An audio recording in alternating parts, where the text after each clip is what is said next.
Good evening, everyone, and welcome to tonight's Yountville Town Council meeting for Tuesday, October 17th, 2017. We'll go ahead and call this meeting to order and ask for a roll call, please. Councilmember Durham. Here. Councilmember Dorman. Here. Councilmember Moeller. Here. Vice Mayor Dornbecker. Here. Mayor Dunbar. Here. And before we go to our Pledge of Allegiance, I just want to have us all share in a moment of silence, as we're all very aware of the developments of the last week. While Yountville was very fortunate within our town limits to avoid some of the most severe impacts, many of us know friends, colleagues, family members that have lost homes, that have been severely impacted by the fires.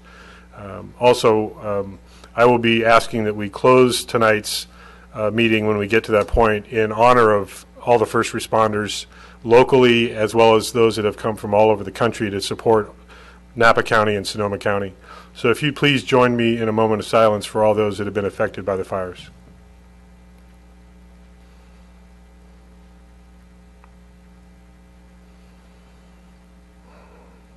Thank you very much. Now please join us in the Pledge of Allegiance. I pledge allegiance to the flag of the United States of America and to the republic for which it stands, one nation, under God, indivisible, with liberty and justice for all. Thank you. Next up is the adoption of tonight's agenda. I don't believe we have any changes. Is there a motion to adopt the agenda? I'll make a motion we adopt tonight's agenda. Is there a second? A second. Our first electronic vote. Please vote. Thank you very much. We'll move ahead to, we do have one proclamation. It is a proclamation declaring Freedom from Workplace Bullies Week, which is October 15th through the 21st, 2017. The representative for this proclamation was unable to attend, so I just want to acknowledge this proclamation, pass it to our town clerk, and we will get that to that organization. Moving ahead to public comment. So this is the time when anyone in the public could address the council on something not on tonight's agenda. So if you're here to speak on any of our agendized items, we will have a chance for you to share your thoughts then. Anyone here for an item not on the agenda? Seeing none, we'll move right ahead to our consent calendar, items 7A and B. Is there a motion to accept the consent calendar as presented? So moved. Thank you. Is there a second? Second. Oh, go ahead. I'll second. Did you? I did it for Oh, we got it? Oh. Okay, please vote. Thank you very much. That passes unanimously. We have no presentations, so we'll get right to our first public hearing. Chicho Use Permit Amendment for 6770 Washington Street. And I will go ahead and open the public hearing, and let's start with the staff report, please. Good evening. Tonight you have before you a request to remove the market lettering from the Chichio building. And this item was last before the Town Council in 2012, so I'll share some of the project history and timeline before delving into an evaluation of the request compared to the town's zoning and design ordinances. So the application came before the Zoning and Design Review Board and the Town Council in 2012 because of a condition of approval that required a use permit amendment and design review. And that use permit was approved in 1996 for one of the Chichio predecessor in interest, and the condition reads that no exterior alterations of the building are approved except the repainting of Market across the upper facade of the building in the same location as the previous lettering. So the applicant had two concerns when he brought that application forward. One was that the lettering was not historically accurate, and two, that it would lead to confusion amongst his customers that the business was a market rather than a restaurant. And when the application went before the Zoning and Design Review Board, the three members that were present could not recommend to the town council that the lettering be removed, and they based that on some of the project history. It's the 1996 use permit and condition I just noted, but also a 1992 approval of the town council for a sign permit, and that sign permit noted the existence of the market lettering and noted that it was a historical element that need not be counted toward as a sign. And so these items taken together were items of historic relevance, and yet there was not an independent third-party evaluation by a qualified historian as to whether the sign was historic or not. When the item went before the town council, the council agreed that more evaluation would be necessary, and they were also concerned that the application was premature since the business had yet to open, and they thought that the applicant should come back at a future time to demonstrate confusion. The applicant withdrew the application and indicated that he would come forward in the future with another application, but did not immediately do so.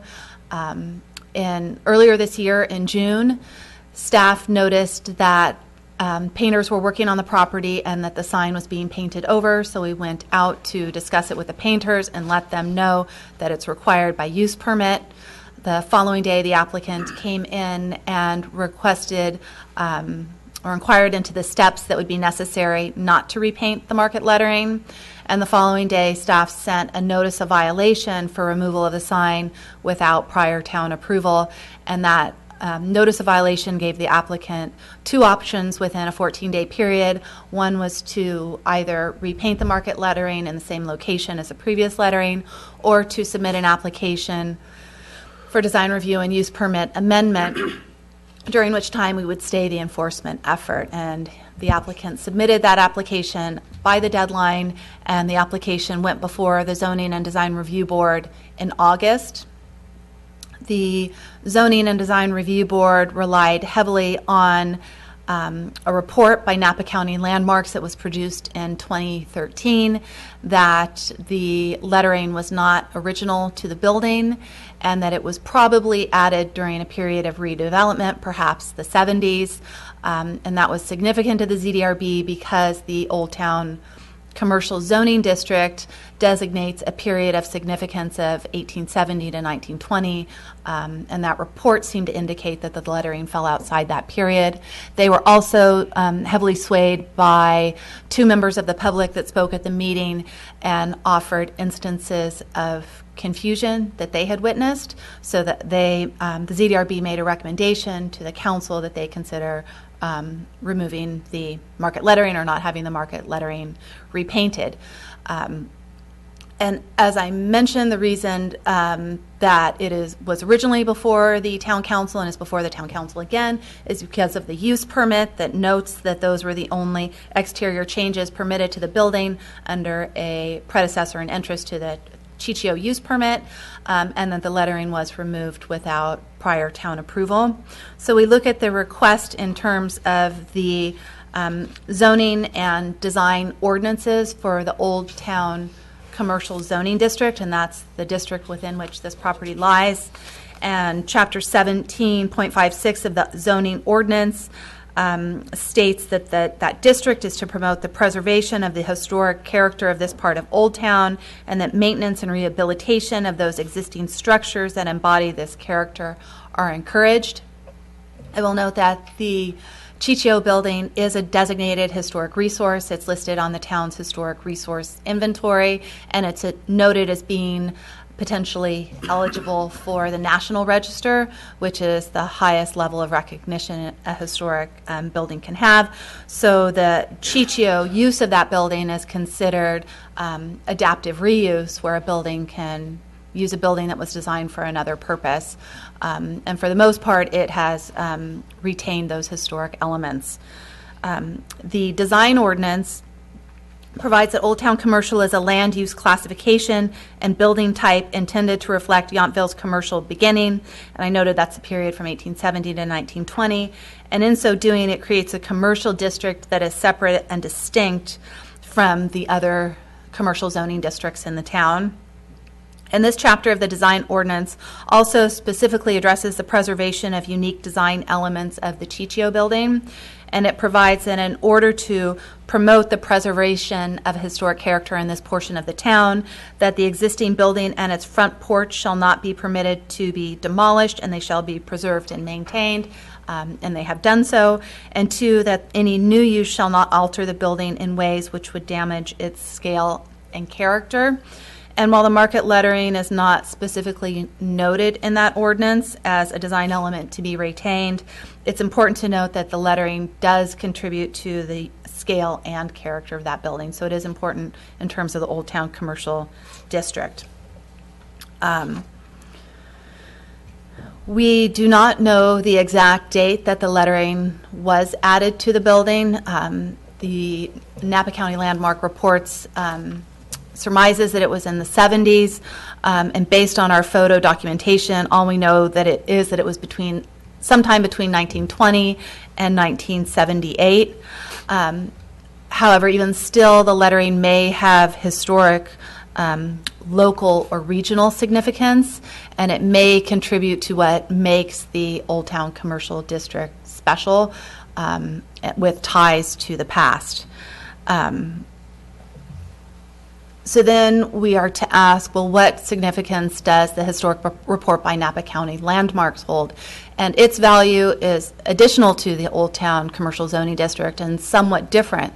If the council were to decide that the lettering need not be repainted, because this is a historically designated structure, it is held to heightened CEQA requirements for rehabilitation of structures, and those structures must meet the Secretary of Interior standards for rehabilitation. The evaluation by Napa County Landmarks meets the level or the threshold or the documentation that's necessary to come to that conclusion that its removal is consistent with those standards. We turn then to whether there is confusion with the market sign, and the applicant submitted a letter from a contractor that's in the packet that identifies a level of confusion during construction, and there were two members of the public who attended the Zoning and Design Review Board that offered instances where they had witnessed confusion.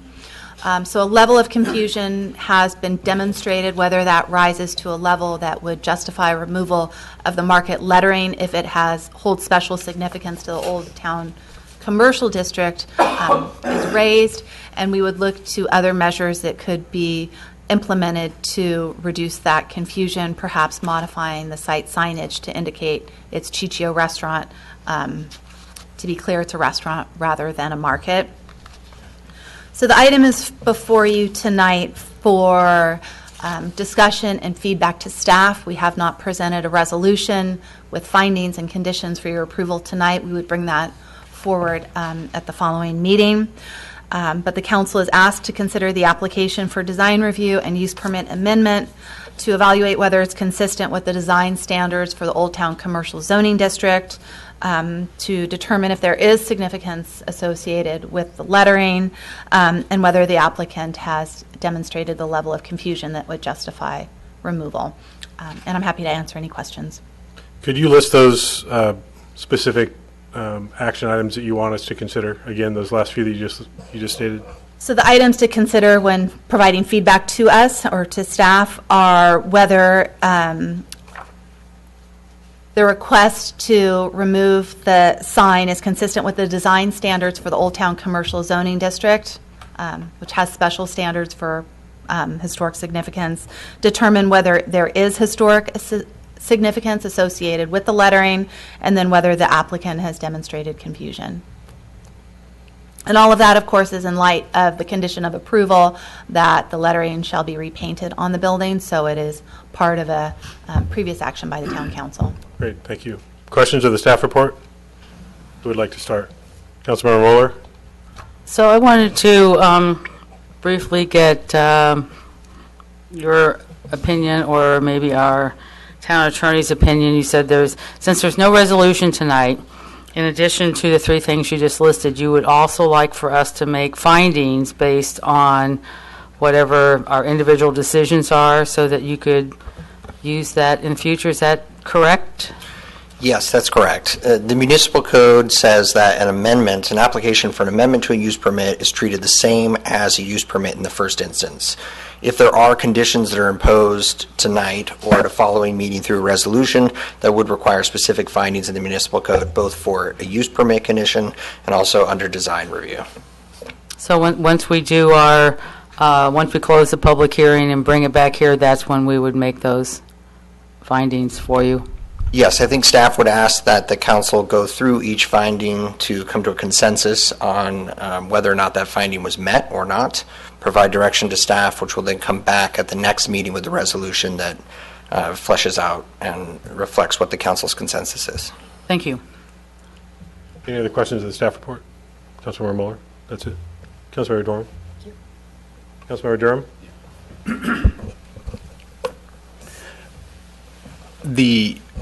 If I remember reading, the owner of the property, the landowner, is the one who was painting the building, correct? Yes, we understand that the owner hired the painters. And the painters were there to paint the building and had stencils to redo the market sign, is that correct? That's what we understand, yes. And then do we understand that they were stopped by the leasee, the Chichio owner, to then not paint the market sign until this issue was resolved? Yes, the business owner inquired into the steps that would be necessary not to repaint that sign as part of the building work, or the And building this- repainting. And this all happened before the application was received to remove the market sign, correct? Yes.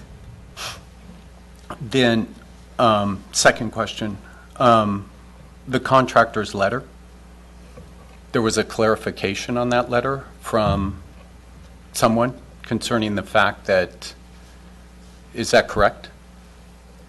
The applicant, yes, clarified during the Zoning and Design Review Board meeting that the parking lot wasn't chained during the period of construction so that people could access it, and that's when he was able to witness those walking into the building with questions. Okay.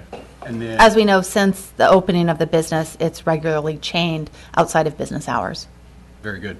And then the whole question in 1992 with the council was the historical significance and confusion was that it was to come back after the business was open to see if there was any confusion.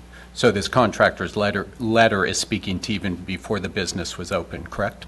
Yes. Thank you. And then lastly, if we agree to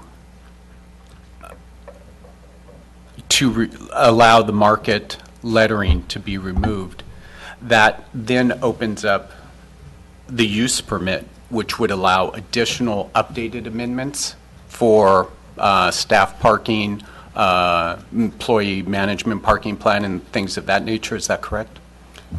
Yes. Thank you. So conditions could be added on to the business, provided that they do not take away any of the vested rights that are part of the permit already. And the town attorney explains it that they have a certain number of hours they're permitted, they have certain rights as to the type of use they're conducting, so we can't change those items. But something more standard, like participating in the town's employee parking management program, could be appropriate, especially since the use is legal nonconforming as to parking, and it does not serve to park any of the employees in the on-site lot. Thank you very much. Vice Mayor, questions of the staff report? No, thank you. So I just want to make sure that my timeline is clear on this also. So the action that resulted in a violation of the conditions of operation of the business occurred before the most recent request to remove the lettering. That's right, yes. And it was explicitly stated when the business first opened that this specific action was prohibited from taking place, that he was not allowed to remove the market lettering. He had not received approval to remove the market lettering, correct? Correct. As I understand it, both Sandra, you and I think our town attorney is reinforced the fact that National Historic designation does not necessarily apply here, that we can determine if there is local historic significance to that element of the property, the business. Yes. Did the applicant present anything other than the anecdotal testimony, any actual proof of loss of business or confusion by members of the public, or is it just the next door neighbor business that spoke to a alleged confusion? One was the next door business owner, and another was a nearby resident who regularly walks the streets. And those two people gave testimony at the ZDRB meeting. There's no, other than the letter from the contractor, there's no written proof or of confusion. Did I understand from Councilmember Durham's question that your answer to the contractor's letter is it didn't even specifically apply to this business? Is that what I heard? Well, the time period was prior to the business opening, I believe. If it was in 1992, is Oh, no. It was, No. it was The around contractor- 2011, 2012. as this business was taking over that property, Yes. but there would be no way to know that there was confusion as a result of the business, since the business hadn't even opened yet. Yes. Was there, do we have it on record any complaints of confusion or loss of business when it was Gordon's Cafe? No. So that was a restaurant use with market lettering out front, Yes, since the early 2000s. okay? And I think Councilmember Durham asked this question, but Gary, I want to just double check again for clarification. My understanding is this request to modify the condition related to the market lettering, which is basically the sign, it involves the sign component, allows us to reconsider all conditions of operation with the business. That could be parking requirements, hours of operation, special events, virtually everything about the business, correct? Yes, the municipal code allows the council to consider all conditions as part of this, yes. Thank you. And this is either, I think this may be a Sandra question. The business brand, as it states right now, has no reference to restaurant, cafe, eatery, anything to do with the actual business. Ciccio is just Ciccio, which is an Italian word that doesn't necessarily designate the business in and of itself. Is that That's correct? And there's one single sign on the front, and One then I on the believe there's front one on and the one side that both say Ciccio, but there's no explanation for what the business is inside. Okay. I already asked the question about the local community historic value. You addressed that in your report, especially as it pertains to Old Town Commercial. Then this might go back to Gary, this question about looking at a potential fine schedule that might apply here. When a business is out of compliance with its use permit conditions, when does that schedule start? And if you could explain why it hasn't already kicked in since the day of violation, which we identified in the staff report of that particular day when the painting happened. So each day a violation of a use permit condition exists. The first day is $100 fine, second day is $200, third day is $500, and every subsequent day is $500 from there on. In this case, the reason why a fine was not imposed is the town decided to take, in its prosecutorial discretion, a different approach to allow an application to come before the council to make a decision on whether or not the sign should be put up or not. That was one of many options that the town could have taken. And so is that violation fine schedule the only option for the violation of the conditions of use, or do we have other means to consider? No, they're available to the town is everything from an injunction, court action, initiating an amendment on their own. There's lots of different options. That's simply administrative enforcement, which is the fine to urge compliance.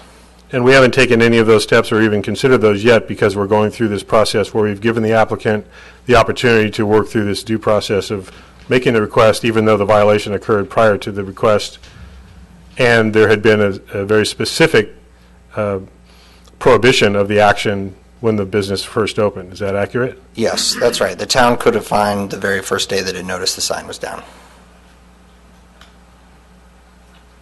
Okay. I think those are my questions of the staff report for now. Thank you. Are there any other questions that have come up from council for staff? Okay. Before we go to the applicant for the first public comment, I do want to recognize that there was in receipt an email as part of public comment from Jeff Durham recognizing an online listing of the restaurant. And I think the essence of the email was that the restaurant Ciccio identifies itself as once a century-old Italian grocery store, and then goes on as a family-owned and operated restaurant, et cetera, et cetera. So that's been entered into the public record. So with that, I invite the applicant to come up and tell us about the application.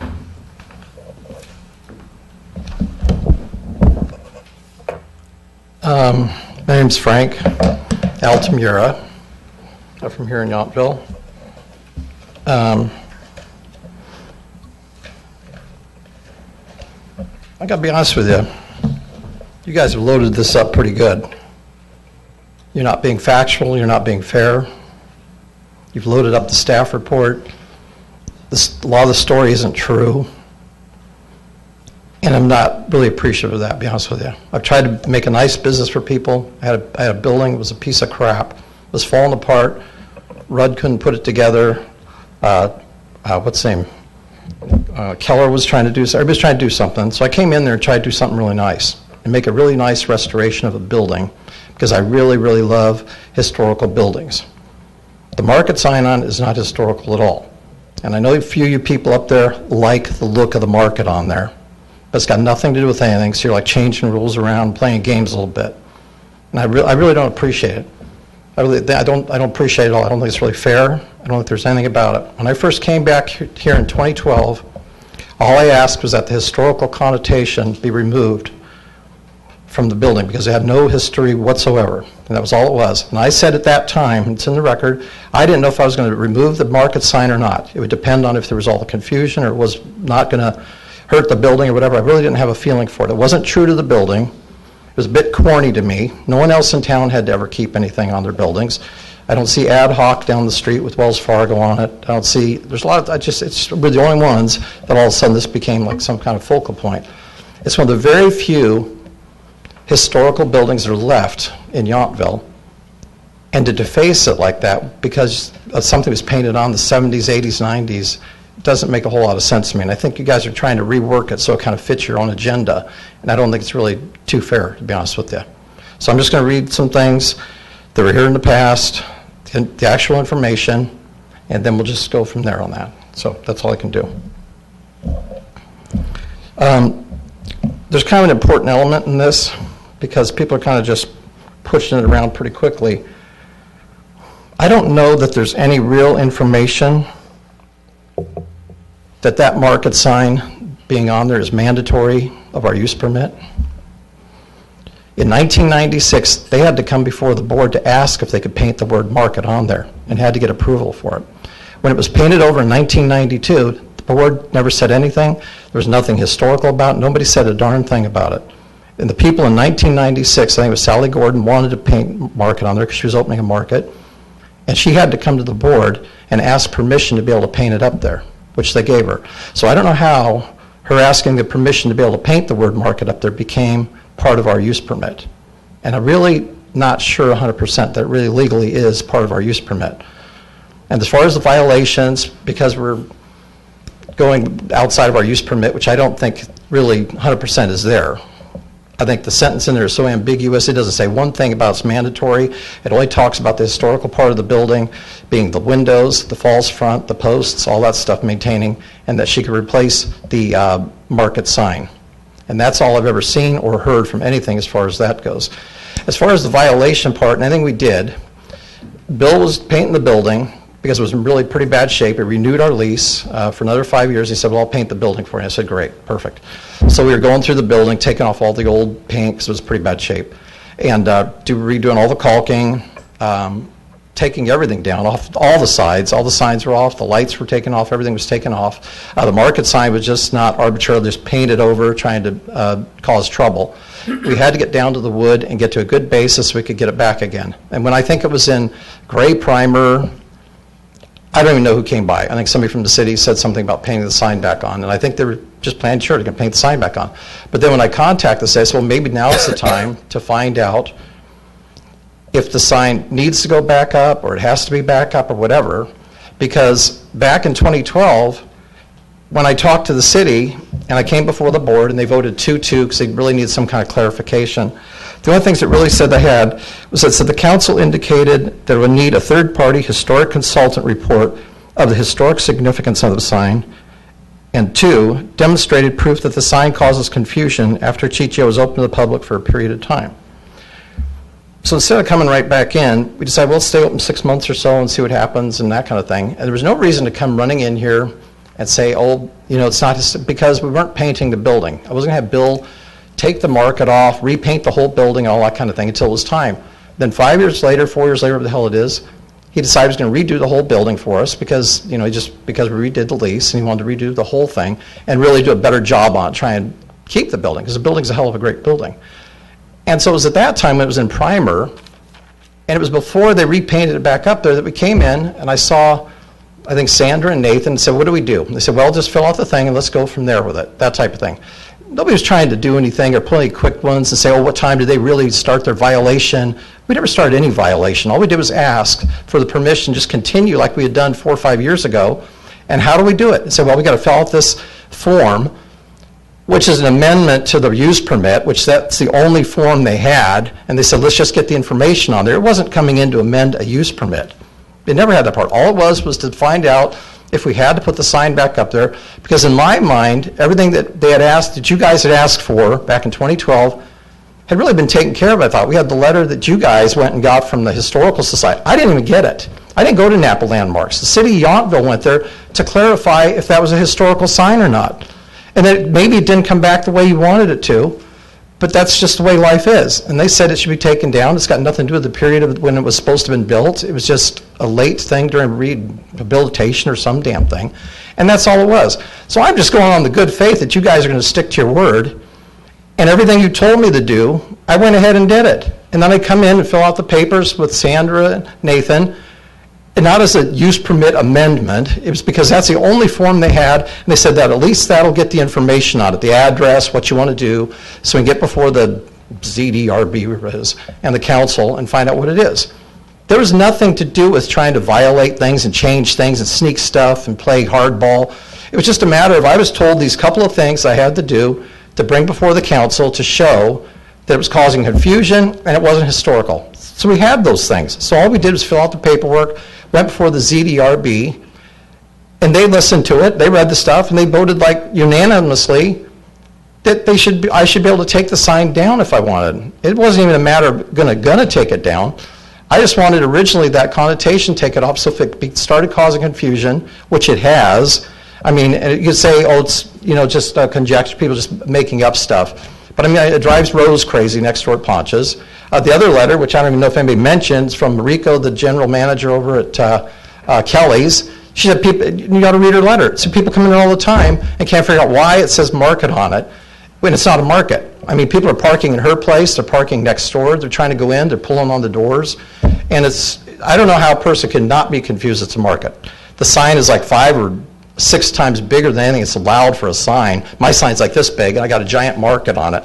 So why wouldn't you think it's a market? That makes no sense, especially people that don't have English as a first language. They come wandering through town, they see market, and they're looking for cigarettes, water, whatever the hell.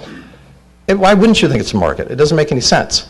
And if it was on there in the beginning, back in the 20s, the 30s, or something like that, I'd say fine. It's just part of the building. It's a history. Great. Just leave it on there. But if something was added, at the first time we can even figure it out is late 1970s. Then it was off for a long time.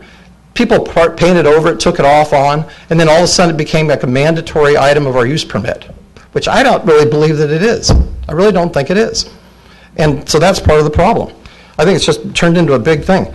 I'll just read through notes just to put them in there, just, you know, then we can add. But if you have questions, really ask questions. I'm not trying to fool anybody or do anything. I just wish you guys were being more upfront with this whole thing. I really do. I think I'm getting sold a bill of goods here. After I read that second staff report, I couldn't even believe it. I thought I was going to come here. That's why, and I'll say I had to wait for a minute because I was going to try to get legal counsel because I thought I needed it. I've been so screwed up at the winery the last 10 days with stupid fire. I can't get out there. I got no office. I got no nothing going, but that's my problem. But if you guys had been fair and did the things you said in the reports, like the ZDRB did, that's why I was able to go through those couple, 3 points, and we proved, honestly, all there was, it was not historical in any way, shape, or form. If you think it's cute and you say, oh, but it adds to the charm of Yountville, that's really playing kind of a word game, because you guys went and got the report from the landmark thing, okay? And you wouldn't have done that unless you thought it was maybe going to go your way. And it didn't, okay? It's just proved that to that point, so now it's like, well, we don't really care what they say, and we don't really care about our OTC, the rules that we have. It's like 1870 and 1920, so we're just going to kind of make them up as we go along. And we're not going to make, I mean, you tear down Stewart's place over there, the garage, I mean, everything, it's just one guy. It's kind of being, you have discretion, but it can't be discriminatory, and it can't be prejudiced. It can't be just layered against something and then start changing rules as you go along. It's just not fair. It's just not fair. So anyway, okay, I don't believe that the sign's mandatory. That's one thing. It was not painted over. It just hasn't been replaced yet, okay? To me, that's a real difference, okay? It's a real difference. We did not just paint over the sign. It's in the model of restoration and the point between putting it back up and not putting it back up. And that's why we're all here talking about it. That's why I came and filled out the forms and all the information so we could do it right. And that's the way I was told to do it. So start talking about a violation that day and how many dollars a day. I mean, come on. What kind of fair is that? What is that about? Not a permitted amendment. Okay, I did that. Staff report. Yeah, okay, just the difference between the staff report before I went to the ZDRB, which to me was a real one, and between this meeting, with all this other stuff thrown in there, it's, you know, I don't know there's a lot more stuff in the staff report, and I don't know who brought it in or where it was from, but it's a little bit prejudiced. It's very biased. And Mr. Altamira, I'm giving you leeway. Go ahead. You're being very disrespectful of our staff. I'm not going to tolerate it any further. Okay. So please, you're accusing us of being factually inaccurate. I'm going to ask you to just stick to what you can prove is accurate and factual in your presentation. And we'll discuss. I'm not sure anything I've said I can't prove. Okay. So, well, let's go. And we'll ask staff for clarification of the facts that you're presenting. It. That's okay. That's okay. I think everything's, if you go back to the old, okay. Okay, I think as far as the historical thing, it's all in there, so it's fine. I mean, they had to ask permission to get it put up there in '96, and then all of a sudden it became mandatory. Okay, and that's pretty important. Because in '92, they painted over it. No one in the city said a word about it. '96, Sally had to come here and get the permission from the council to paint that sign up there, and was given it. And that's how I haven't seen anything in the use permit, I've been sent it 3 times, that said that market sign had to be on there. The staff report, I don't know if Marika's letter's even in there. I don't know if I'm not sure if it is or not from across the street. I don't know if there's some people named Tomlin that said they've had people that have made mistakes. I know there were, like, originally at the ZDRB meeting, 4 or 5 people that called in and said it.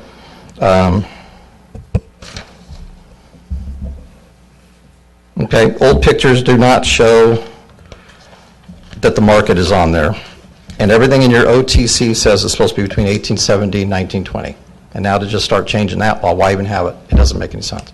So I've got pretty much everything in there, and that'd be fine. Just leave it at that.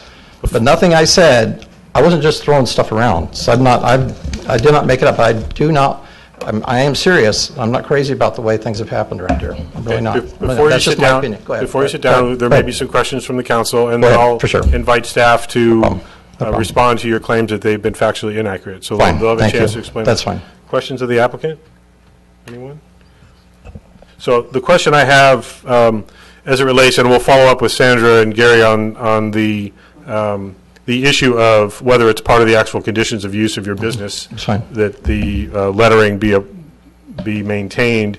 So you're denying that you knowingly removed that lettering or requested that lettering be removed prior to your request that it be allowed to be removed?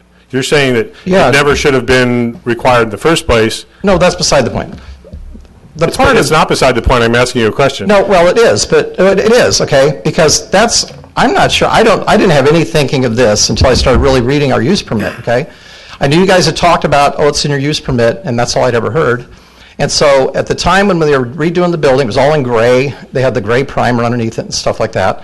And I don't I wasn't there, so I can't say I'm firsthand. not talking about the painting. I was actually standing across the street watching the painting Okay. happen. So I was one of those people that witnessed Fine. the Okay. removal. Okay. I'm asking you, because I was on this council in 2012. Okay. When we discussed this. Right. So my recollection is different than your recollection. No, go ahead. It was a requirement that you maintain that lettering and that you had the opportunity to come forward, as it states in the staff report, that you could request, if you could prove that there was confusion and loss of business based on that lettering, and at that time, we were going to research the historic significance. At Right. no point did we say it was going to be a requirement that it be a part of the National Registry of Historic Places. No, I never heard that once. I don't think I even said the word National Historic. Well, I'm telling you, that was the discussion that we had. So the fact that there could be a local designation of historic significance is part of the discretionary approval process that we have as a council. It does not, it's not required that it's on a national registry. Your evidence about whether it's been there since the beginning of time or through a certain period of time pertains to a national historic designation.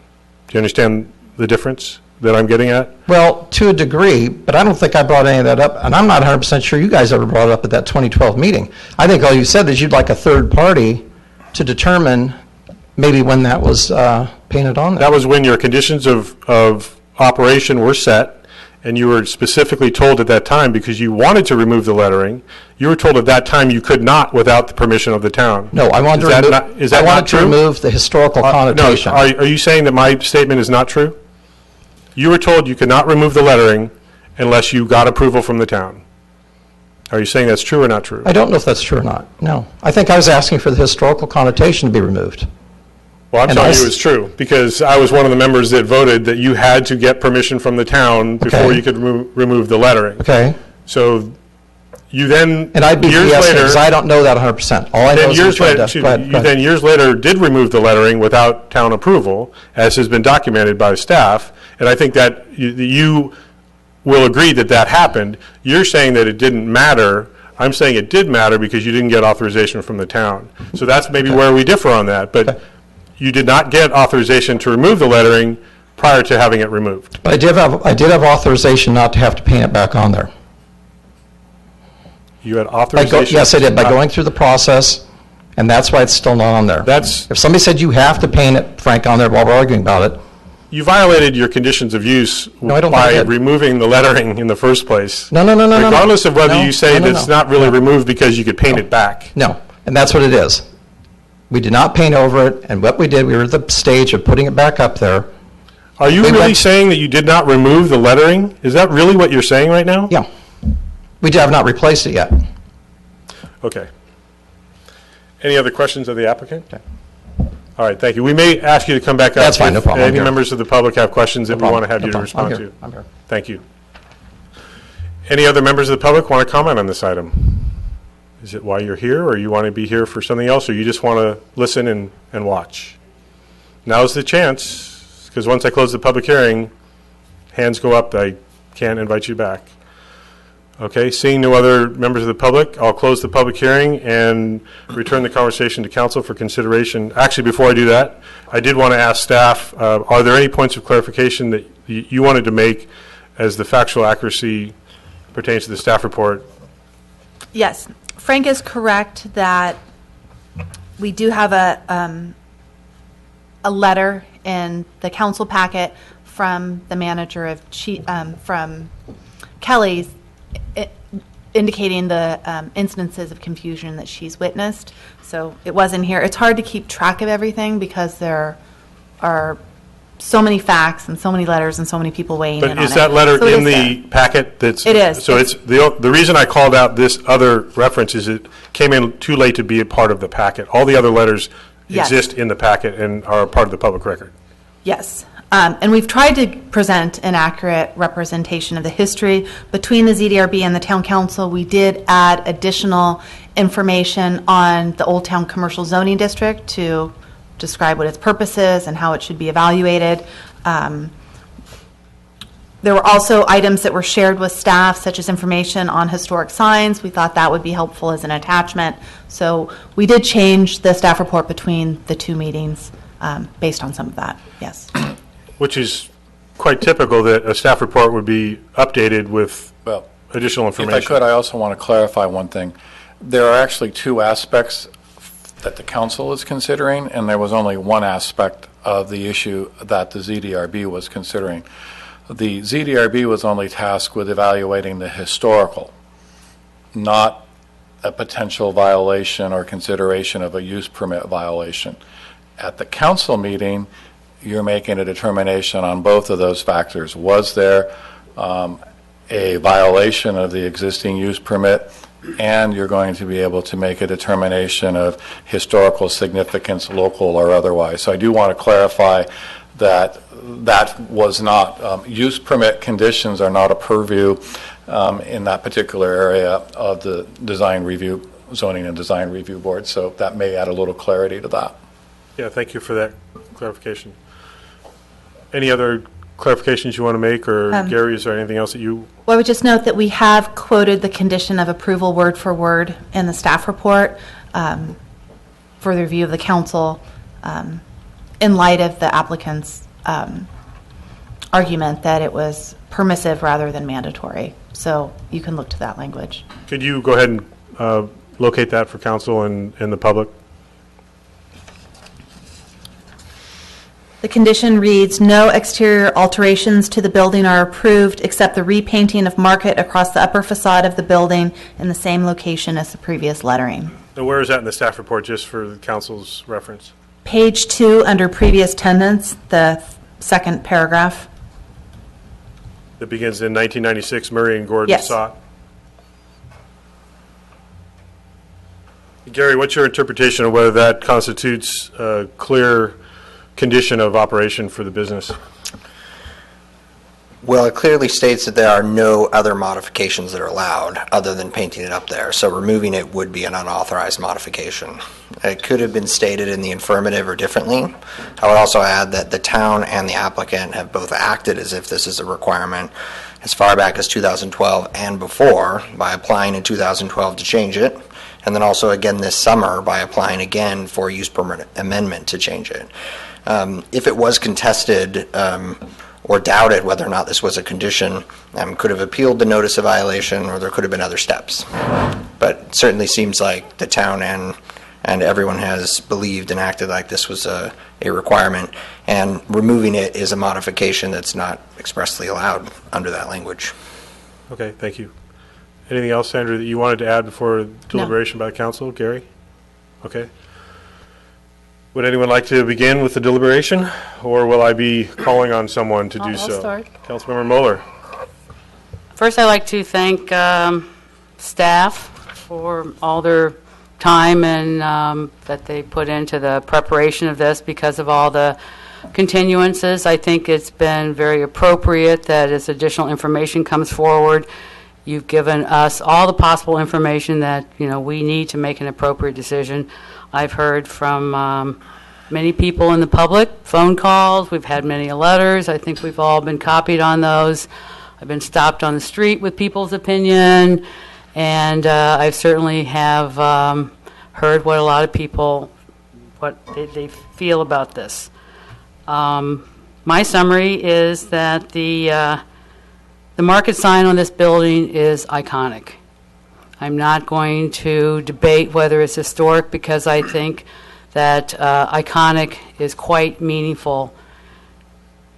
I think the market sign actually transcends any commercial significance that it perhaps had at one time to the Tenacious family. This one word is very important to our community with all the comments expressed and written to us. I think that it's important because of its familiarity to the community. It's important because of its simplicity. I think it's also a characteristic of our small town charm. I think the market sign really has accumulated a rich history over time, and it has a lot of meaning for our community, and it belongs in Old Town Yountville. Are we going to discuss the findings later? I want to give the council an opportunity to share comments, deliberate, and then we'll get into the specific 3 points that, 4 technically, with findings that staff has asked of us, so. Well, I think the findings, again, they're based on use permit and design review findings, correct? Correct. These are discussion points that you'd like for us to address? Okay. Who's next for discussion deliberation? Councilmember Durham? I assume that smile means me? Yes. Okay. Let me speak to the confusion first. First of all, the letter from the contractor, even though it states that he works there part-time doing maintenance, obviously it does not speak to after the fact of the property being open.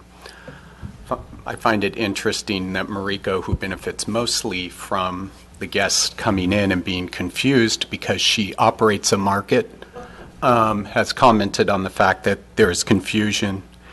And we're a small town, and for her to point people less than a mile away to buy their cigarettes, I don't know how that confusion is affecting this business that's open only 5 days a week for approximately 4 to 5 hours a night. I also find it interesting that it's Europeans who are confused when we have Atelier and Bottega in town, where they would be really confused looking for a workshop in town. And to paraphrase a member of the ZDRB, nobody is dropping off their dry cleaning at the French Laundry. So this whole confusion, and to top it off, not 7 days ago, I get an email from Resi announcing their new properties that they're happy to have on their reservation site. And Ciccio is housed in what was once a century-old Italian grocery store. So marketing's being done to that market aspect and grocery history of it. Also, the second issue of historical significance. I respect the Napa County landmarks and what she had to say. I believe your quote during your presentation was that the report said it should be taken down, which it does not state. It states that if it wanted to be taken down. So I respect that, but at the end of the day, we also have our design standards for our old town, which was a part of, in 1992, the design ordinance was adopted following the general plan update and specifically included this address, this Ciccio building. And then in October 3rd of 2000, it was mentioned again when it was updated again. So,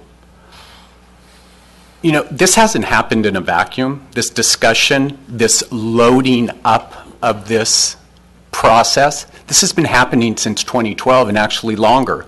In 1992, there's reference in the ZDRB meeting that it does have historical significance. Someone painted over it, the town didn't react. That doesn't negate the fact that those statements were made and they felt that way.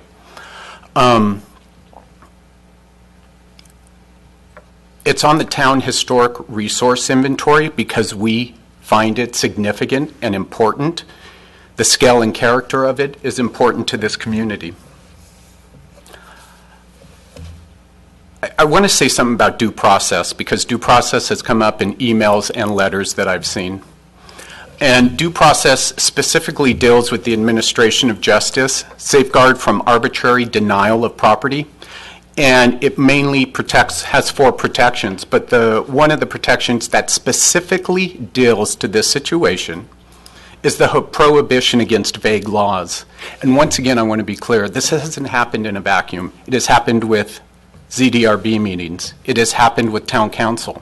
And it hasn't just happened with this town council and the current ZDRB group. It's been going on since 1992, 96, 2012.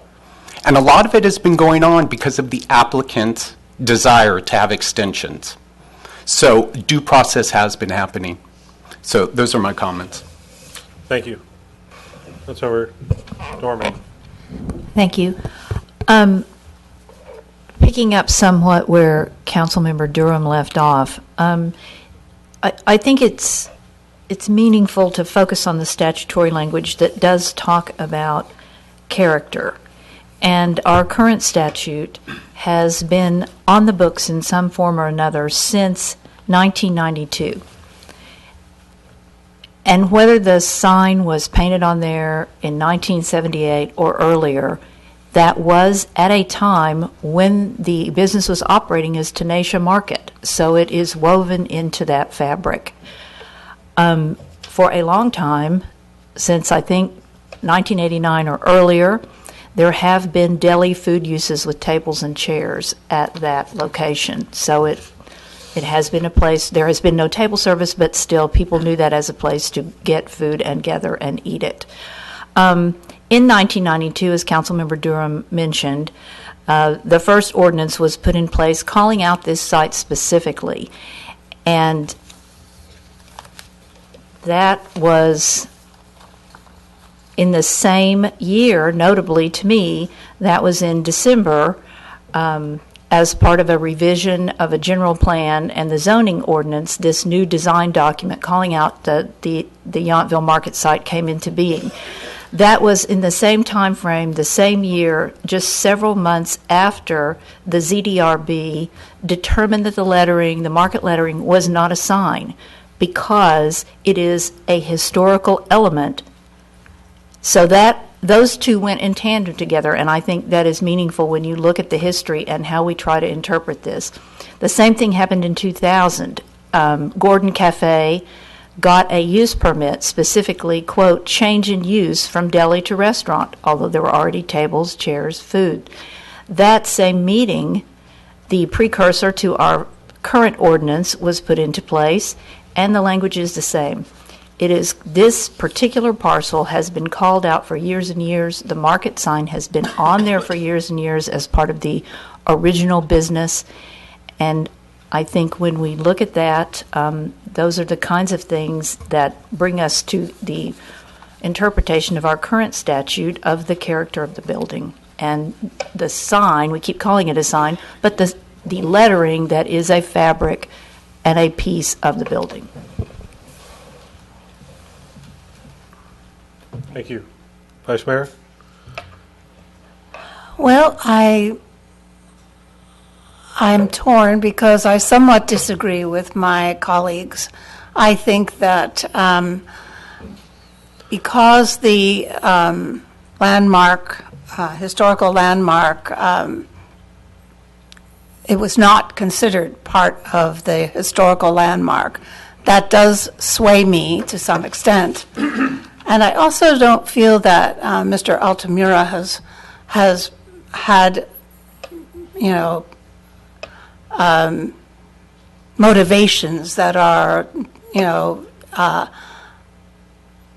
trying to make anyone unhappy or unpleasant. I think that I, too, though, have been talked to by a lot of people about how they really feel that it does add to the panache of the historical part of the town. And as a matter of fact, one of the findings we have to find will call that out, saying that if the proposed use or feature, the historical element being the feature, will provide the development that is necessary and desirable and compatible with the neighborhood and the community. And it seems very prevalent in the community that it is very desirable to have it there. So I'm very torn. I haven't made up my mind at this time. But in listening to all of the conversation and reading all of the, what happened in 1992 and what happened in 1996 and what happened in 2012.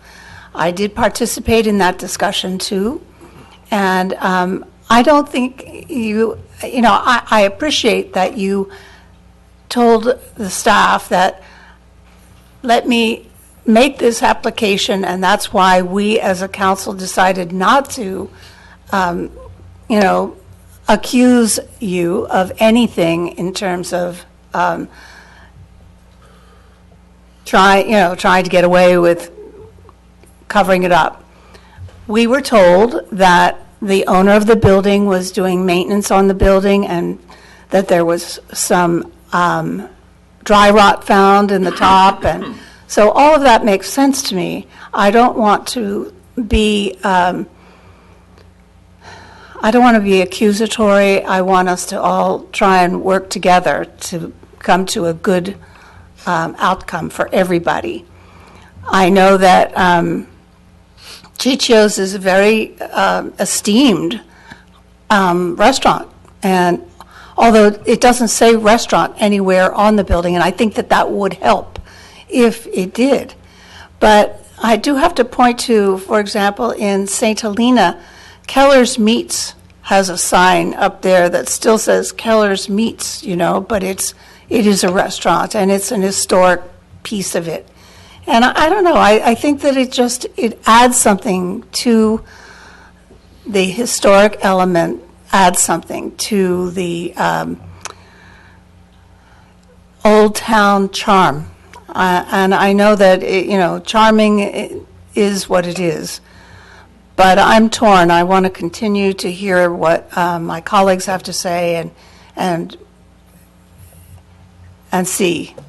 But I don't want you to feel that we have any kind of hard feelings or anything.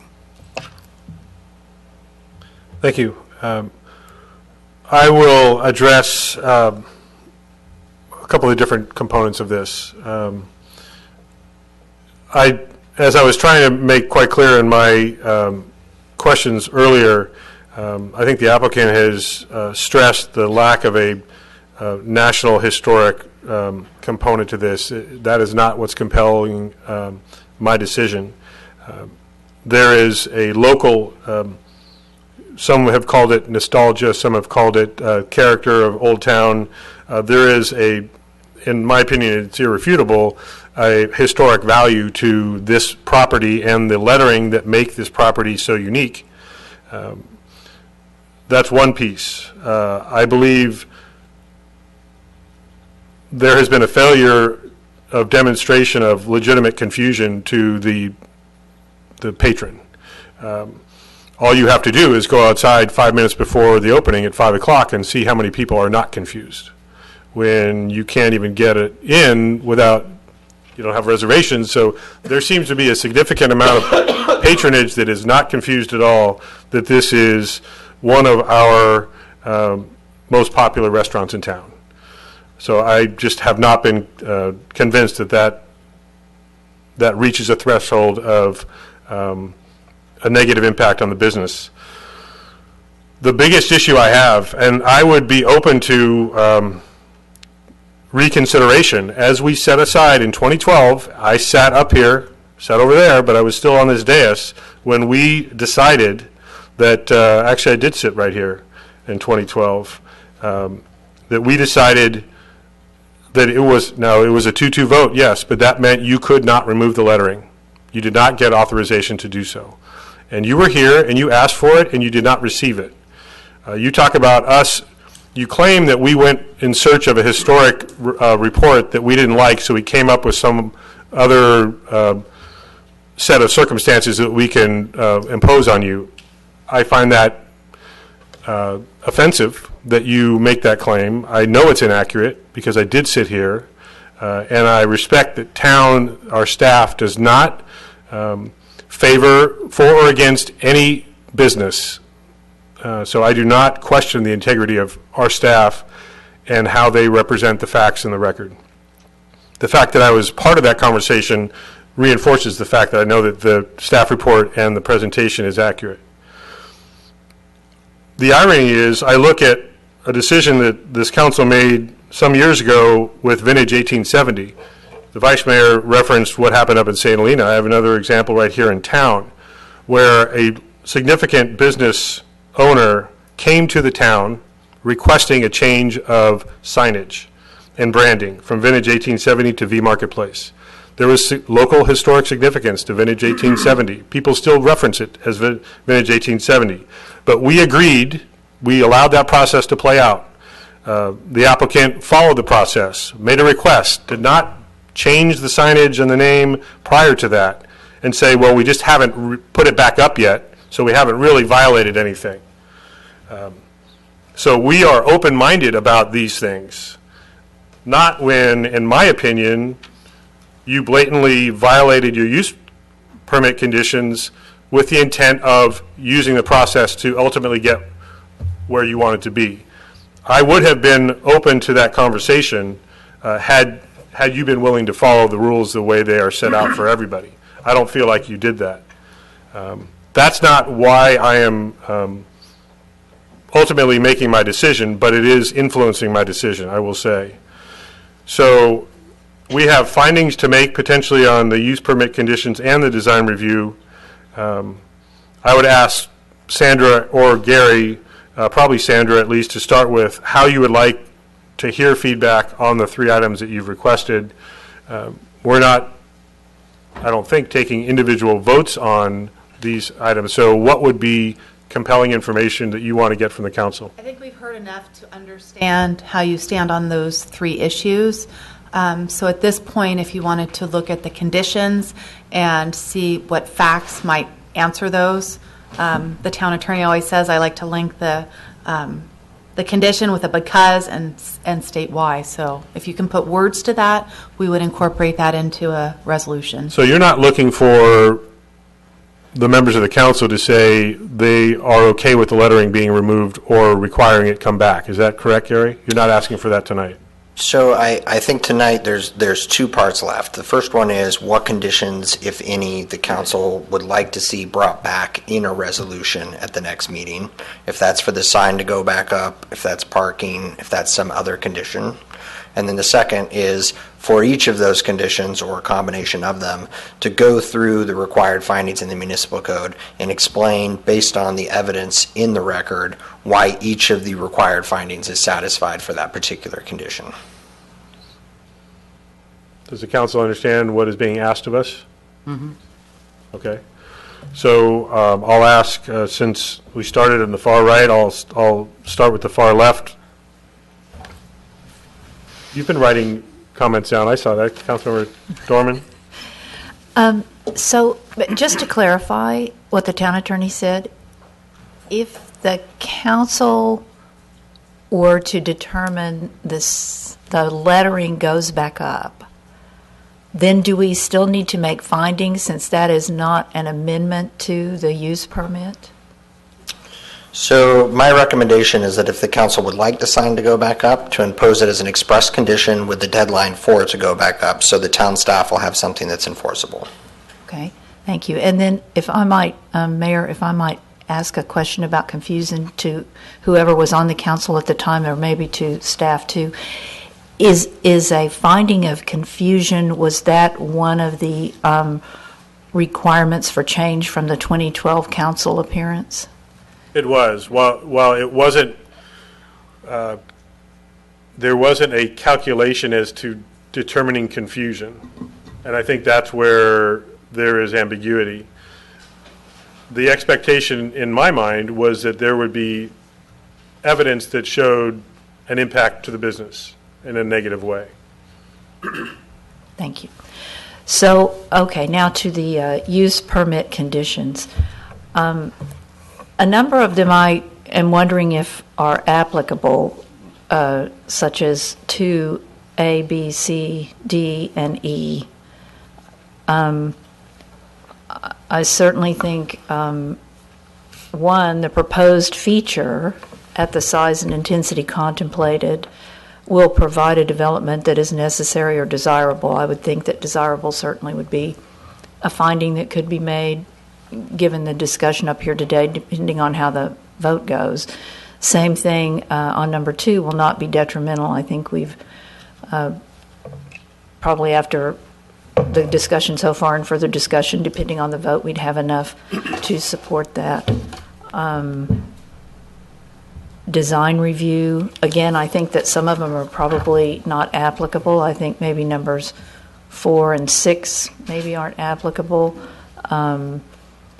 I think the other design review findings, I think on the discussion so far and further discussion, I think depending again on how the vote goes, that findings could be made. There is information to support those kinds of findings. Councilmember Durham? I agree with Councilmember Dorman. Use permit findings. Number one, the proposed use or feature at the size and intensity contemplated and at the proposed location will provide a development that is necessary or desirable and compatible with the neighborhood and community. And number three, such use or feature as proposed will comply with the applicable provisions of this title and will be consistent with the policies and standards of the general plan. And then for the design review findings, one, it will properly and adequately perform or satisfy its functional requirements without being unsightly or creating substantial disharmony with its locale and surroundings. Number two, it will not impair or interfere with the development, use, or enjoyment of other property in the vicinity, nor with the orderly and pleasing development of the neighborhood as a whole, including public lands and right-of-ways. And lastly, number three, it will not directly or in a cumulative fashion impair, inhibit, or limit further investment or improvements in the vicinity on the same or other properties. Those are my findings. Councilmember Moeller?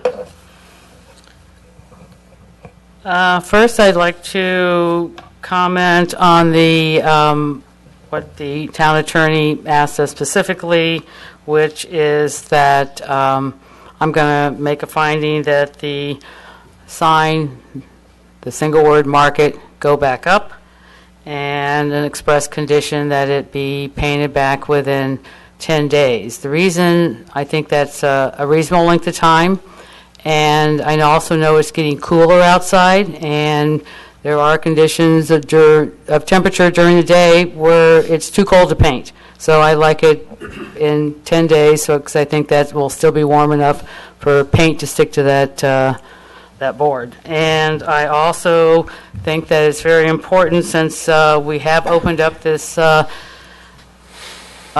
use permit, that since we have legal non-conforming parking, that we implement a employee parking management plan.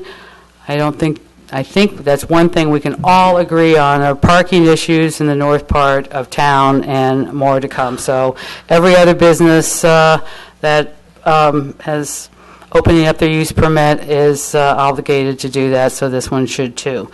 In terms of specific findings regarding the use permit, number one, the proposed use or feature, regarding that one, I believe I would say, because it is valued by our community for the reflection of our small town charm, and its removal would alter the character of this building. And number 2A, regarding the nature of the proposed site, because the market sign has been on this building in the same location for many decades, it represents a general welfare and connection to Old Town for our residents and guests.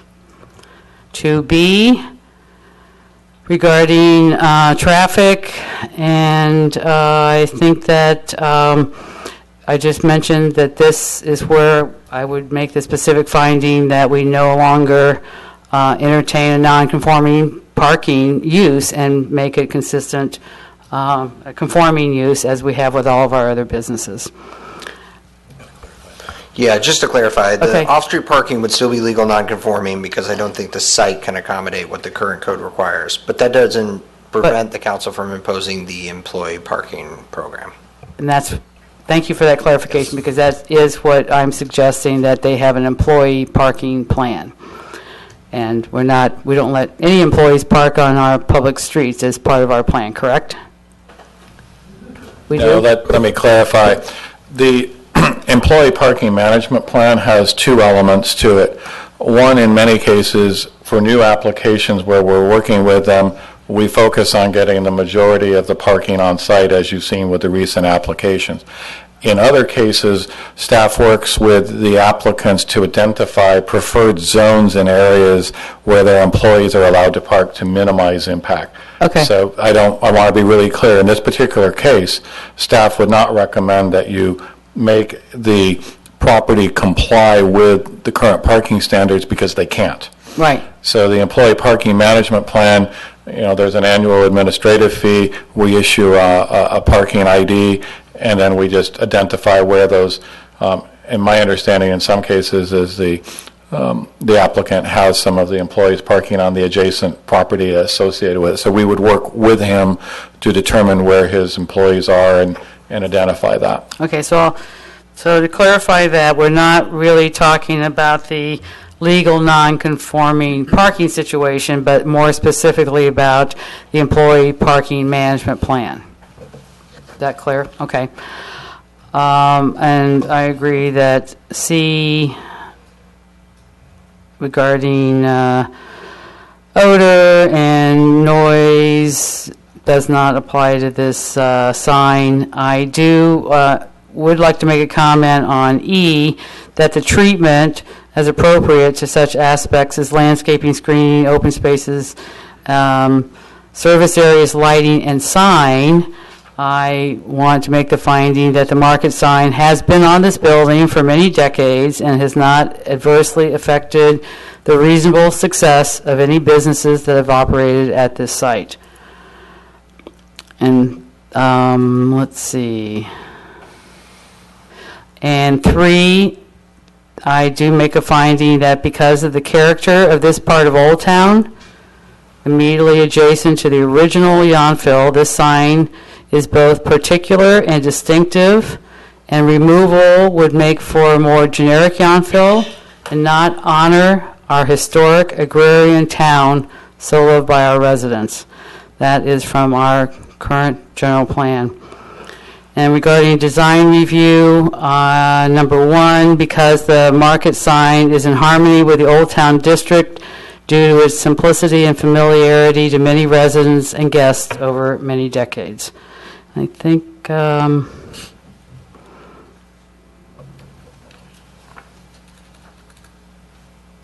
and 3 and 4, no, 4 and 5 and 2, 3, and 4, I don't really think that they really apply. And number 5, it will satisfy the design and resolution that the town council may adopt regarding design approval. These standards may be applied to the town as a whole, or in one or more land use designation, again, because it is in harmony with the Old Town District and distinct from other business districts in town. That's all. Thank you. Vice Mayor? All right, my findings are as follows. For the use permit conditions, I do find that the proposed use or feature of historical element at the size and of intensity contemplated and at the proposed location will provide a development that is desirable and compatible with the neighborhood and community. Number 2, I find that such a feature will not be detrimental to the health, safety, convenience, or general welfare of persons residing or working in the vicinity, or injurious to property improvements or potential development in the vicinity with respects to aspects listed, including the nature of the proposed site, the size and shape, the accessibility and traffic patterns. I understand that we have required of other businesses when there is a change in the use permit that they do have become part of the parking plan. Parking is a major problem and consideration for the residents of our town. So I will support that as part of number 2B. I don't believe that there are safeguards to prevent, I don't believe it has anything to do with noxious or offensive emissions. I do not find that it will result in excessive levels of noise. I do not find that the treatment, I do find that the treatment given is appropriate to such aspects as landscaping, screening, open spaces, lighting, and signs. And in number 3, I find that it will comply with the applicable provisions of this title and be consistent with the policies and standards of the general plan. And for the design review, I find that the historical element will properly adequately perform or satisfy its functional requirements without being unsightly or creating substantial disharmony with its locale and surroundings. I also find that it will not impair or interfere with the development, use, or enjoyment of other property in the vicinity, nor with the orderly and pleasing development of the neighborhood as a whole, including public lands and rights of way. I don't think that number 4 is applicable, but I think in number 5, it will satisfy the standards and resolutions that the town may adopt regarding design approval, that these standards may be applied to the town as a whole or in one or more land use designations, that it is an historical element. I feel that under the circumstances, especially with the fire, that 10 days may not be a sufficient amount of time, and I suggest that we offer a 30-day window, that the sign must be repainted within 30 days. Thank you. For brevity, and Gary, correct me if I can't do this, I'd like to just agree with the proposed findings in the use permit 1, 2, and 3, and the design elements 1, 2, 3, 4, 5, and 6. Am I able to do that? Yes. Good. That's sufficient. Since they've all been read almost verbatim at this point. What I'd also ask of you is, would it be appropriate to require in the signage of the business that a reference to restaurant use be added? And that, I'm not saying that it has to say restaurant, cafe, trattoria, enoteca, whatever it might be, but a reference, since the applicant is claiming there's confusion and a negative impact on business, as a clarification to that alleged confusion, a requirement to have an element of the brand describe the use of the operation of the business. Would that be appropriate? Yes, to impose a requirement that makes clear what the existing use of the property is, yes. In terms of the exact words that would be used or how they would go, might get too far into content, but clarifying that there needs to be signage that makes it clear what the current use is, yes. So I propose adding that, and that would be to the design section, I take it. Yes. I feel that 10 days is actually more than enough. I think that's generous. The lettering was removed in a matter of hours. It can be repainted in a matter of hours. 10 days is, I think, more than sufficient if you want that direction from us. I don't think we have clarification on that from council. If Gary or Sandra, if you feel like you need uniformity, and if there is the council's desire to have the lettering replaced, you probably need a specific time frame that's voted on by the majority of the council. Is that correct? There doesn't need to be a vote tonight, but Okay. we would request consensus of at least 3 of the council members so that can be drafted in the resolution that will be brought back at the next meeting. So I would propose that the 10-day mandatory replacement of the lettering be presented with all these other findings. I hear from Councilmember Moeller at least that that's 2 of us that agree with that. Is there agreement that that is a reasonable amount of time from at least one other member of the council?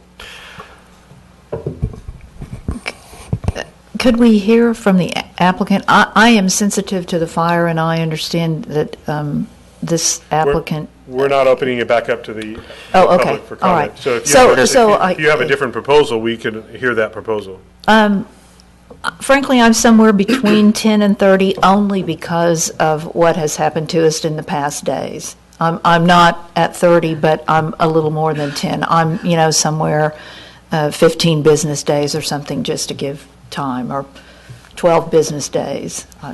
Councilmember Durham? I would have said 3. I'm fine with 10. I would also specify it's 10 days from when the council finally approves these conditions, which would be 10 days after the next meeting. So basically at least 17th. 3 weeks. Yep. Okay. In that case, I'm good with 10. Thank you. Thank you. So Sandra, do you have all the direction you need?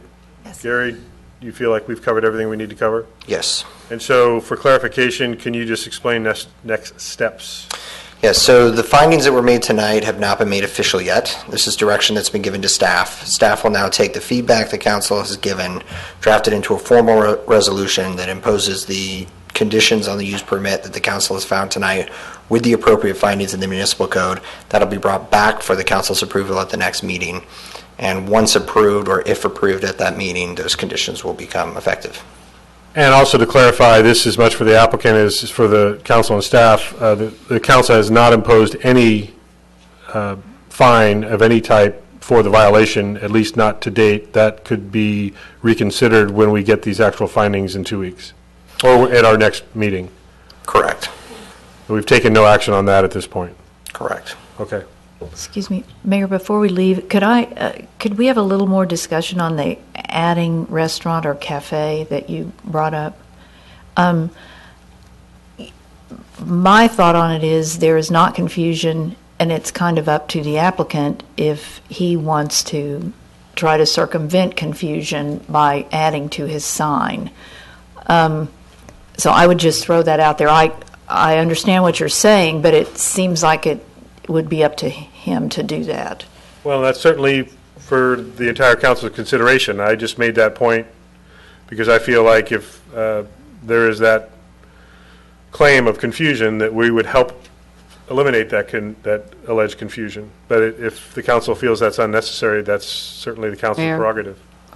Yes. I would just like to add that if the applicant would like to change the signage, that we go through the official process like everybody else, the example that the mayor gave for Vintage 1870 to V Marketplace, and go through it at that time if he would like to make that. If the council is not comfortable with that being a part of the findings, that's fine with me also. I wanted to offer that up as an option for us to consider. So, and it also can be, when we reevaluate this at the next meeting, that finding could potentially be removed. That's correct. If it's stated for now. So, but we may, I think, for consideration, if there's feedback from the applicant or the council at our next meeting, we feel like that's not appropriate, then that can be eliminated. It's not that I'm opposed to it at all. It's just the process. We'll be reevaluating all of these findings and the conditions when we revisit the item at our next meeting. Yep. Do we know a date certain on that? Are we still booked for 2 weeks from now? Yes. Okay, and that date is? November 7th. November 7th. Any additional comments from council? Seeing none, staff is completely comfortable? Yes. Okay, very good. So that concludes the deliberation discussion on this item. We're going to move on to our next public hearing, which is item, what is this, 9B, which is an introduction and waiving of the reading of an ordinance related to tandem parking and parking use permits. And I'll start with the staff report, please. Okay, you're looking at each other. Who's doing it? I'll do it. Good evening. The ordinance amendment before you tonight would allow the council or the ZDRB to have greater discretion to increase or decrease off-site parking requirements pursuant to use permits. And the reason that this is before you as an option is to allow staff to review uses that may have a higher impact on parking that is in our ordinance, and that's because the level of service or some other item will result in a higher parking impact, and it allows us to look at the facts specific to a business. It would also allow the council to reduce the off-street parking requirements, and an example would be the wine tasting pilot program, where businesses that have approval to use outdoor areas may be able to use to serve those guests outside, and the checklist that staff would come up with would be something like they already have approval to use a certain area, that there is no increase in employees related to the use, so there is not anticipated to be a greater impact. So this allows us to bring suggestions to you for lesser or greater parking requirements. The item on tandem parking is simply a cleanup of the code to expressly identify that it can be a component of a use permit, and that is something that we've applied to projects in the past, most recently the JCB Brewery, but also at RH and at R&D Kitchen. And that's Oh, okay, I thought what we're asking. I was just you're saying. ready with the question Also, already? Napa bicycle, we're allowed. And I actually should have started the public hearing officially to include your staff report. I'll just go ahead on the record as saying that the public hearing is open with your staff report included. Question, Councilmember Durham? The first tandem parking was probably at Washington Square, if I might I believe so, Assume- yes. Yes. assume. So it says to speak into the mic. That doesn't work? Okay, sorry. It's only 7:30. I got to have something to do till 10. It's been reevaluated a couple times there, and it seems to be working out there a lot better. Do you think that's a true statement? Yes, I think R&D is an excellent example of how tandem parking can work. The business is fully on board, that spaces are signed for employee use, and they manage their shifts for effective use of those spaces. Thank you. Councilmember Dorman. Thank you, Mayor. So I'll start with the one I think is easier, which is the tandem. We've obviously been using it, and it has been helpful. But the current ordinance has tandem parking should not be permitted where a feasible alternative is available. And we have not put that in the new one. Is there a reason for that? I may turn to the town attorney. The way that this ordinance is currently drafted, it is allowed, tandem parking is allowed through the use permit process. So that process would allow the council to deny it or impose some other requirement if there is a feasible alternative. That language could certainly be reinserted back in here. As part of the code cleanup process, staff identified some overall changes to this particular section of the municipal code, including that particular section. Well, I will say it gives me some comfort, and I think it speaks quite strongly to when the tandem parking is not the go-to. I mean, it's pretty strong language, should not be permitted where a feasible alternative is available. So I personally, and for the sake of the town, would like to see that put back into the proposed tandem ordinance. On the increase-decrease ordinance, I understand that we need flexibility because we, although we say we're built out, when we infill or new parcels come available, we are facing new situations as we just did with the RH Maisonnerie campus. So I want to maintain our flexibility. I get that. I also know that on a parallel track, our general plan is proceeding to be, and we can't wait to do a full code revision for everything, and so sometimes we need to make an interim course adjustment. I just want to make sure it's the best interim course adjustment we can make. So my concerns are the organization of the proposed ordinance. It seems to me that we are saying a couple of different things, and we might be able to put them together. And again, this is a staff question in that, let me just pull the ordinance up, sorry. So basically, we're saying in H1 that the town council and the zoning and design review board, as applicable to each body, is going to have really unfettered access to increase or decrease parking. Is that a correct reading of that? If someone applied for a use permit for an increase or decrease in the parking requirements. Otherwise, they would be able to build with the current use and the current parking requirements that are in place, provided you could build by right. So when someone comes in for a new use permit, will the council have unfettered, that's a bad word, will council be able to really just decide sort of on a new slate based on the advisory checklist what kind of parking they will allow? I think so, because I think you have to look at the history. We use a conditional use permit on almost every application. So between the original land use application process, design approval, and the conditional use permit, I think the council is going to have, and future councils are going to have the opportunity to evaluate if that presentation makes sense or not. So I think I hear where you're coming from, but I do think it gives the council some flexibility. We also, as you know, we have standards about where we allow sharing of parking, and we also have for hotels with the restaurants. So it's not a unique consideration that the council has taken into. This just probably memorializes the process, because as I think Councilmember Durham pointed out, the council has actually approved a variety of parking ideas over time to try to be sensitive to parking needs and the business. For example, recently you also added Jessup. When we had, Jessup came in and we've added tandem parking.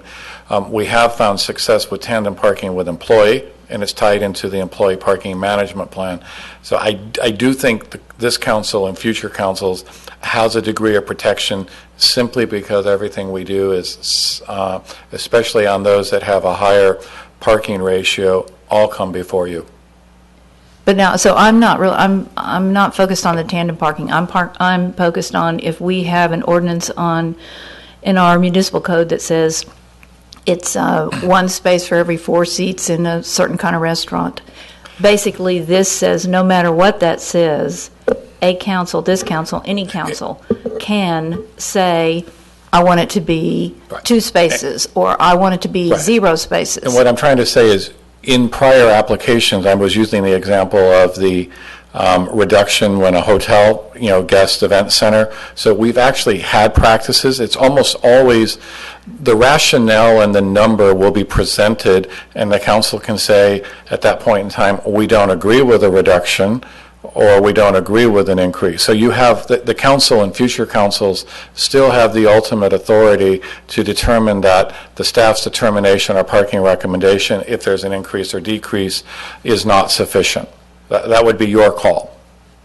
And so maybe, I talked to both the town attorney and our planning director about this at some length today.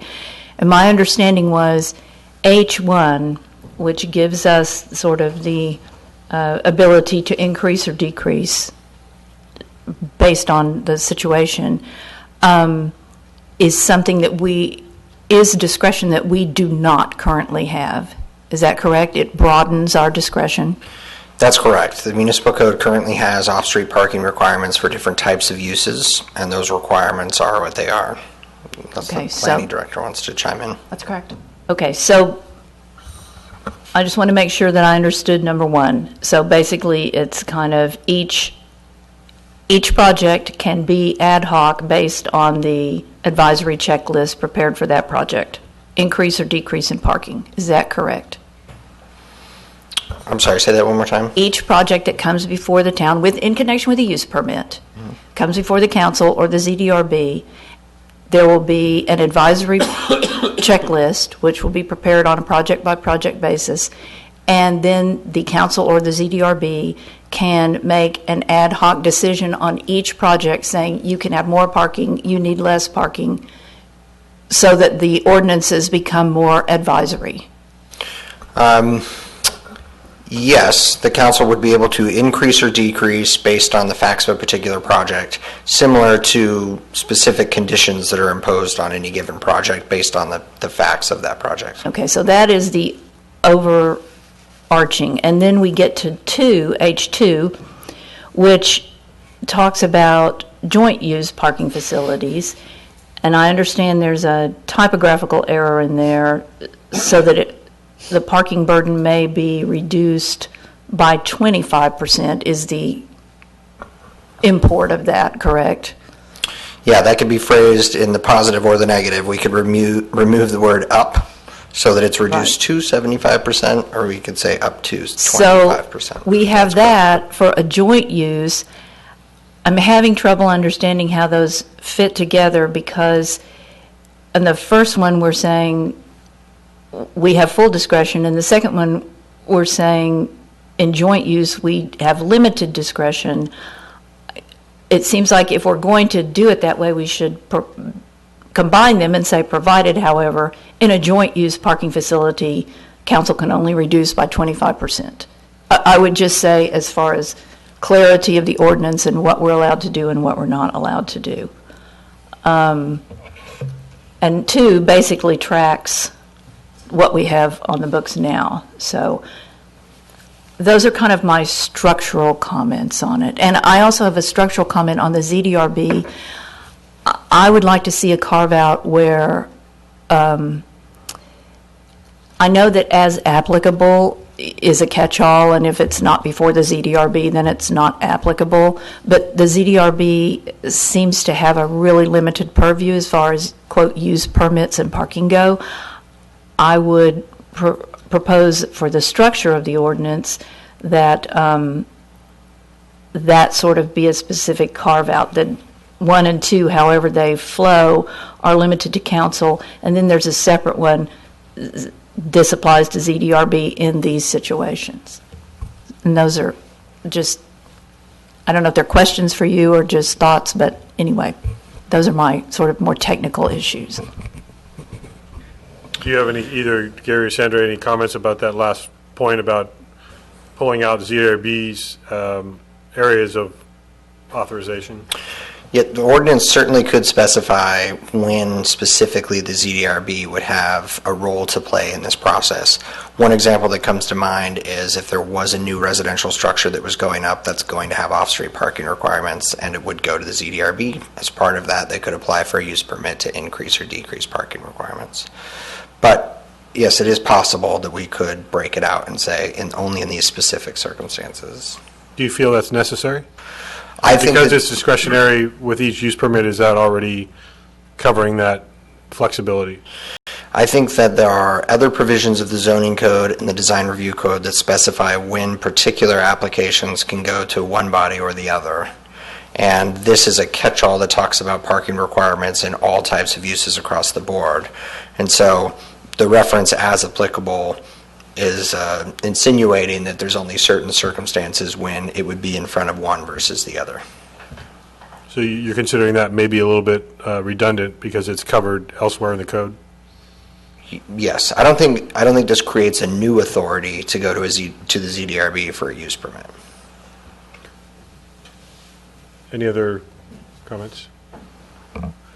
Councilmember Durham? I've got a question for Councilmember Dorman. So are you fine with H1? That's what I hear. I'm not sure yet. I haven't heard full discussion on the concept of H1, so I don't know. I see it as a catch-all. Just from a statutory progression standpoint, that's the overarching theme, is full discretion. Now, from a policy standpoint, I figured there'll be more discussion on that. And is this okay to continue this conversation? Yes. Okay, very good. Into the microphone, please. Yes, thank you.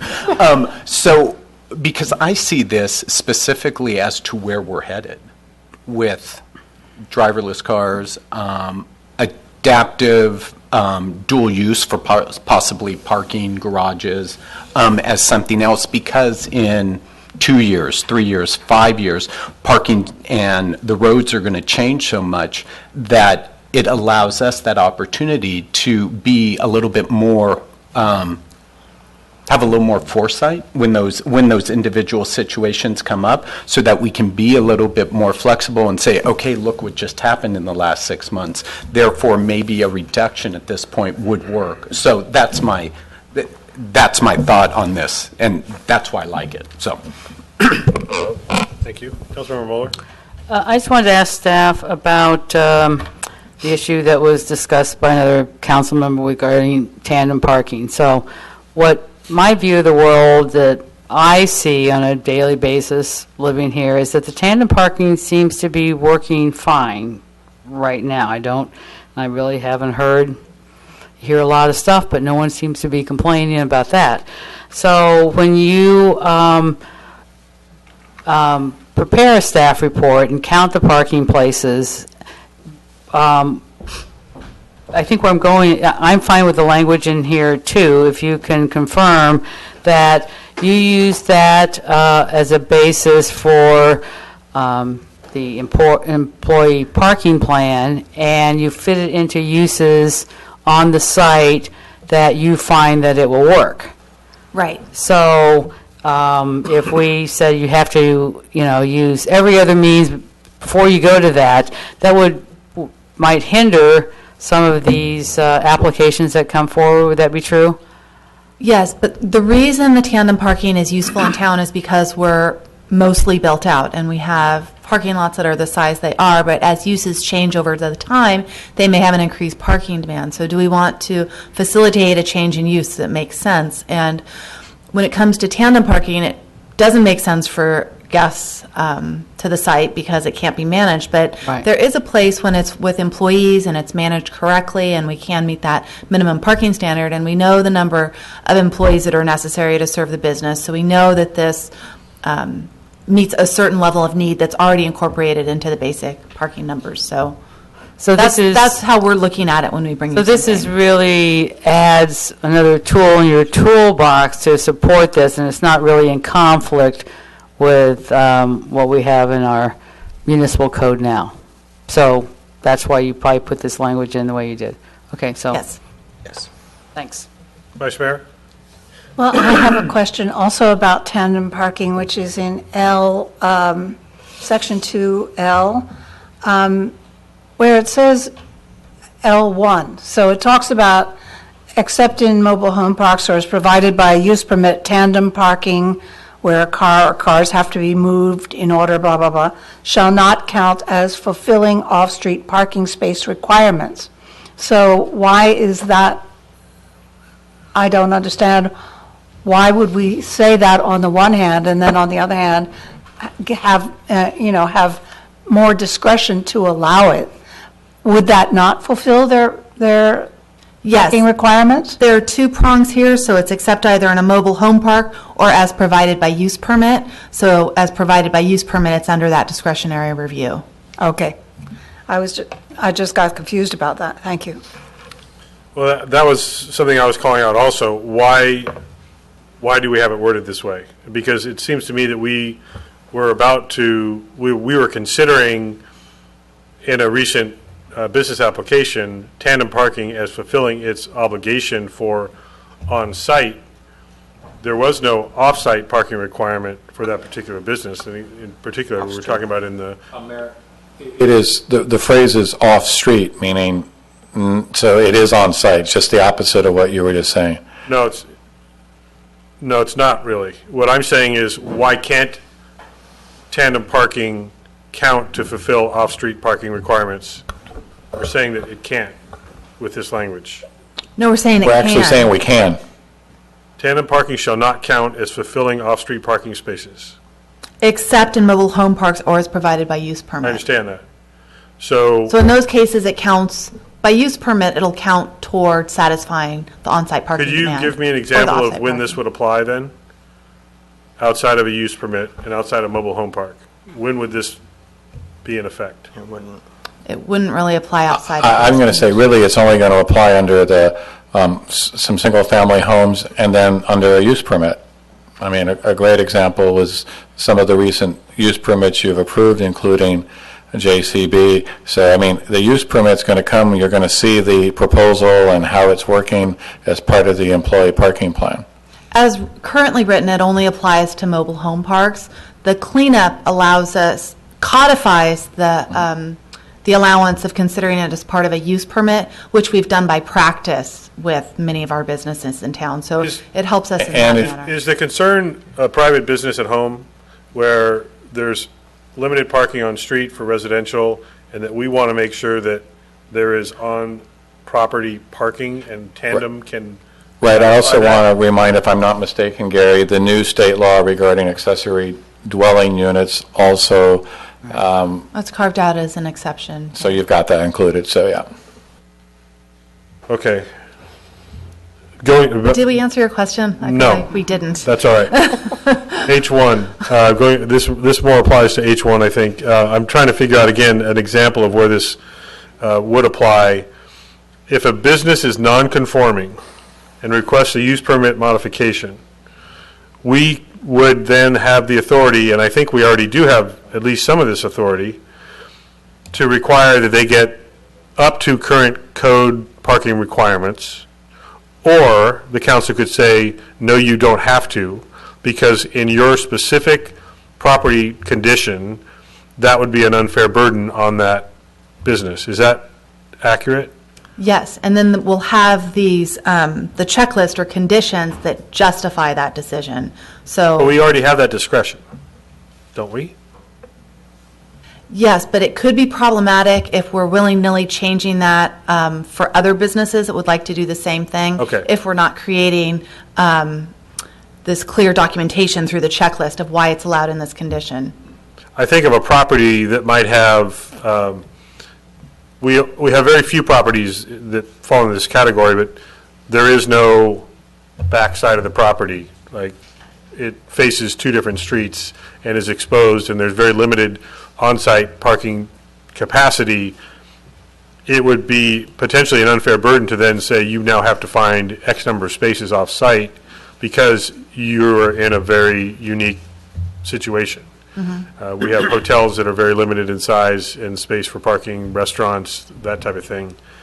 I think it still is discretionary enough that we can take those, that would be part of the checklist. If you have certain conditions, we can either require or not require. In that case, it would be a potential reduction from the Yes. current requirement. And actually, I don't think that there is the discretion to go lower than the parking standards because the code states clearly 1 per 300 square feet of this type of use, or 1 to this many number of seats for a restaurant. And yet, there are conditions, like you just mentioned, where it may make sense, and the facts may support and justify this, as long as we create this checklist to document that, say why it's unique to this property. So this is how it gives us that So flexibility. the checklist eliminates the randomness that may be legally challengeable. Okay. You did answer that one. I got it. That clarified it. Gary? Yeah, and I would just add to that, if the council did decide to lower the parking requirements in a particular use permit, there could be other conditions that could be imposed to address the fact that there isn't as much on-site or off-street parking on-site to address the parking problem, if that makes sense. Right. And again, it's about not having a random application of something for one business that then another business says, well, why did you treat us differently? The other thing that comes into play, although it's not expressly stated, is, as you know, we've had some applicants and some discussion with them about valet parking. Valet parking allows us to potentially have an option to maneuver more parking. So again, that's a condition that, again, when you look at that, may warrant why the council would make a finding on a reduced number of spaces or the use, because then you would have to have a very firm condition about the maintenance of the valet in order to make that finding, if that makes sense as an illustration of another possibility without trying to write every scenario in. Right. And again, I do want to stress, you have ultimate control because all of these come to you under a use permit. And if it's not satisfactory, you will tell us that. Okay. Vice Mayor, another question? Yes, I'm sorry. Sandra, will the checklist become a part of this ordinance? And it will not? And will it be one checklist that applies to all? I look at it that it will have different uses for different projects. For example, the wine tasting room pilot program, there might be a common set of conditions or checklists for that type of use if they meet see. these standards, but otherwise it By may types be of use. one specific to a business and one at a time review. Actually, I'll give you another simple, in terms of why this is. You may recall that we allowed Protea to purchase a parking spot that's actually a public space. We really, when you look at it, you all approved that. This is just giving us some language that allows you some of that greater flexibility that actually has been taken by the council on some individual basis. Good example. Thank you, Steve. Okay. No other questions of the staff report. It is public hearing, and members of, is there another question, Councilmember? Sorry, I have one more question of the staff. So can someone who has a current use permit, can they come in and say, if they're willing to know that seeking an amendment opens up other things, but can they come in and say, I would like to decrease my parking? Yes. So we are opening up all of the parking in town to any use permit holder who is willing to possibly have other conditions changed. Yes. Anyone who holds a current use permit in town can always apply for an amendment to that use permit at any time. That currently exists, though. Correct. That wouldn't be a new condition with this ordinance. It is already a possibility. Well, no, the new condition, as I understand it, with the ordinance is the council would then have unlimited discretion to increase or decrease parking. Yes, but here's what I'm going to answer differently in that. Right now, the council can still make a finding and grant variances, and you have. That's what I was trying to say. You've done this. So I don't think it's opening. Now, theoretically, somebody could come and say, but at the end of the day, they've got to present a case, and there's probably going to have to be information, studies in some cases. We may require a traffic study to validate, or some empirical evidence that the existing parking condition warrants a reduction. So I would say that, I just don't see people being able to present I am required to have 20 and I only want 10. I just don't, I don't see that as a structure or process that we would use. Maybe we could add some language in there, Gary and Sandra, about subject to appropriate findings to clarify that. But I really just don't see that, because there has to be a basis to amend the use permit. And then there are also consequences to requesting an amendment that may trigger other considerations. Yeah. Gary, what's your thought on that modification? Yes or no? Adding in a requirement that there be specific findings. Yes. I think generally there's already findings required for a use permit every time the council makes it, the ones that we just went through. And so based on the facts of the application, if an applicant came in and said, I want fewer parking spaces, still have to say, based on an advisory checklist, based on those standards, which is essentially findings of a sort, the advisory checklist, and then also the other findings that are required in the municipal code for granting that use permit would still apply. Okay. That satisfy your concern, or not really? Not really, Okay. because it's an advisory checklist, correct? So the council does not have to incorporate the checklist.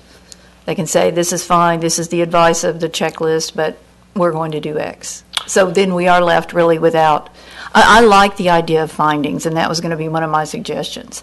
I think that would help temper things and really let, whether anybody up here thinks there's a parking issue in town or doesn't think there's a parking issue in town, a lot of people think and know there's a parking issue in town. I think it's really not best practice to say the council can now kind of can have so much discretion and flexibility without at least some sort of a finding to say we find this happened, that happened. I think the findings are a great idea.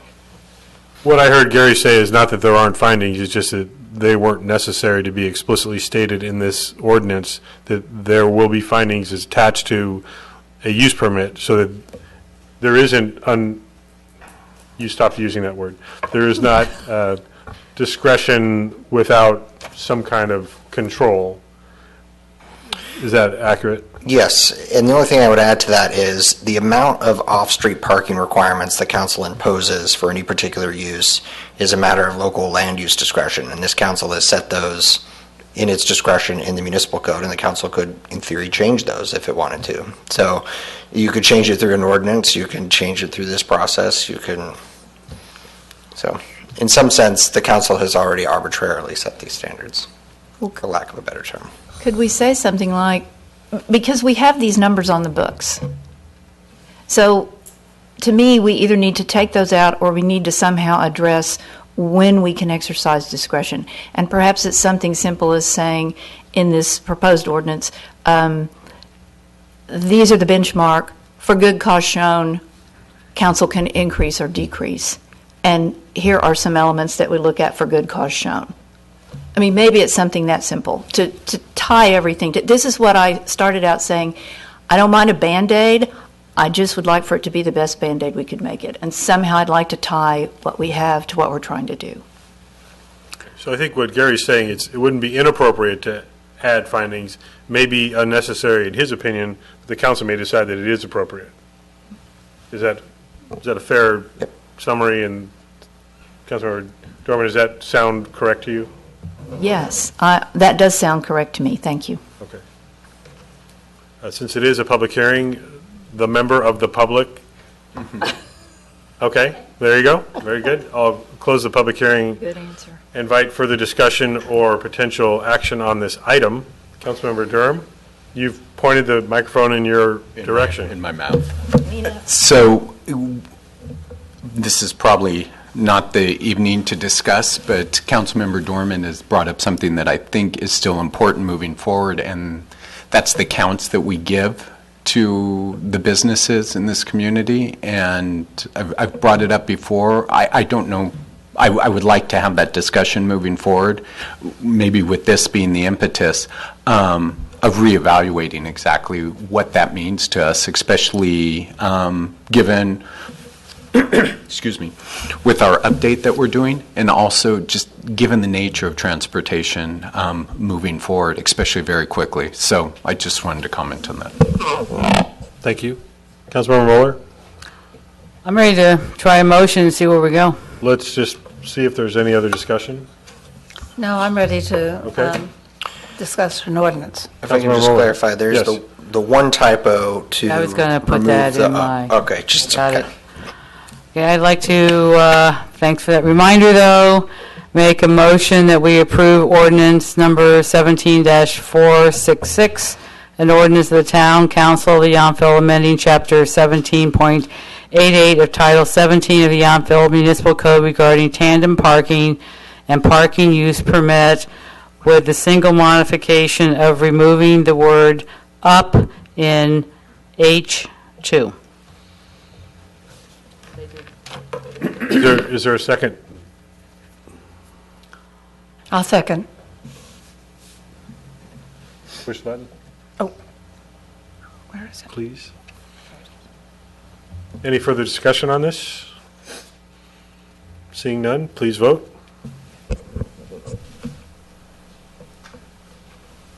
Only because she used the word willy-nilly in this, did I vote this way?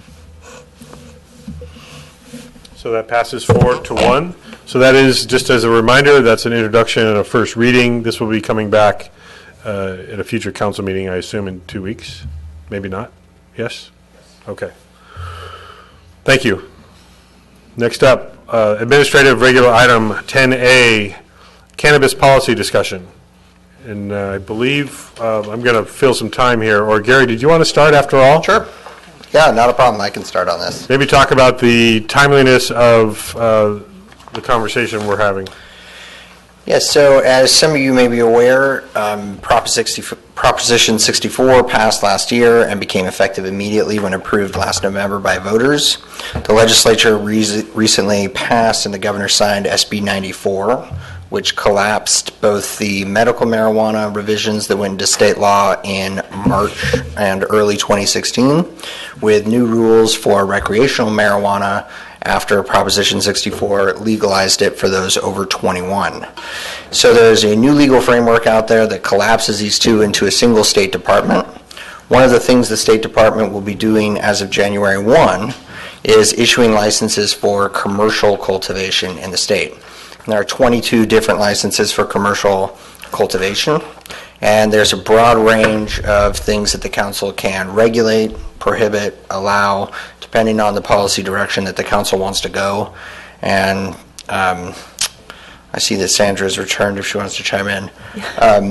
I'm sorry that I had to That's get all right. that. No, Where am I? Gary really wanted to start this item after I offered it up, so he just explained basically the timeliness of this item based on the state propositions and when they go into effect, and that's why Okay. we're having this conversation right now. And the reason it is so important is because the state will assume that all cannabis activity within a jurisdiction is permitted unless we expressly prohibit it, or for the most part they will, and for the most part we don't address it.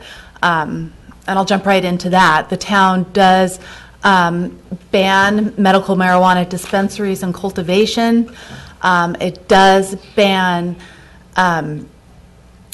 recreational dispensaries in the residential scaled commercial zoning district, and it doesn't permit the consumption of cannabis in town parks. So we haven't addressed all the areas that we could address moving forward. And the date is important because as of January 1st, the state will start issuing licenses if we don't provide them proof of our regulations.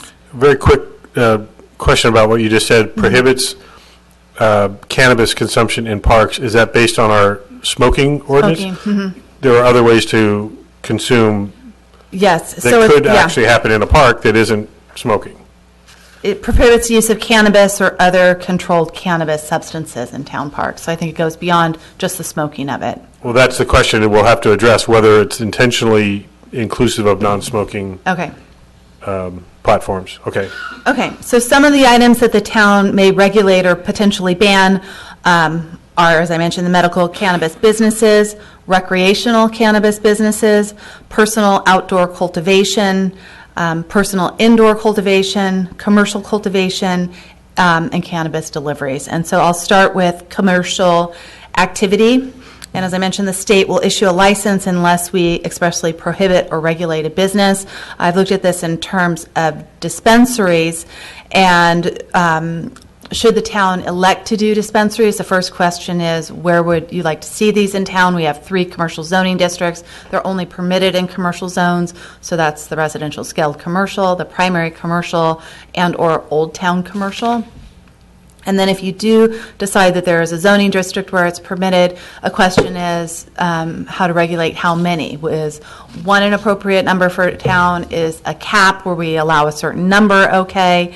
And so those are questions before you.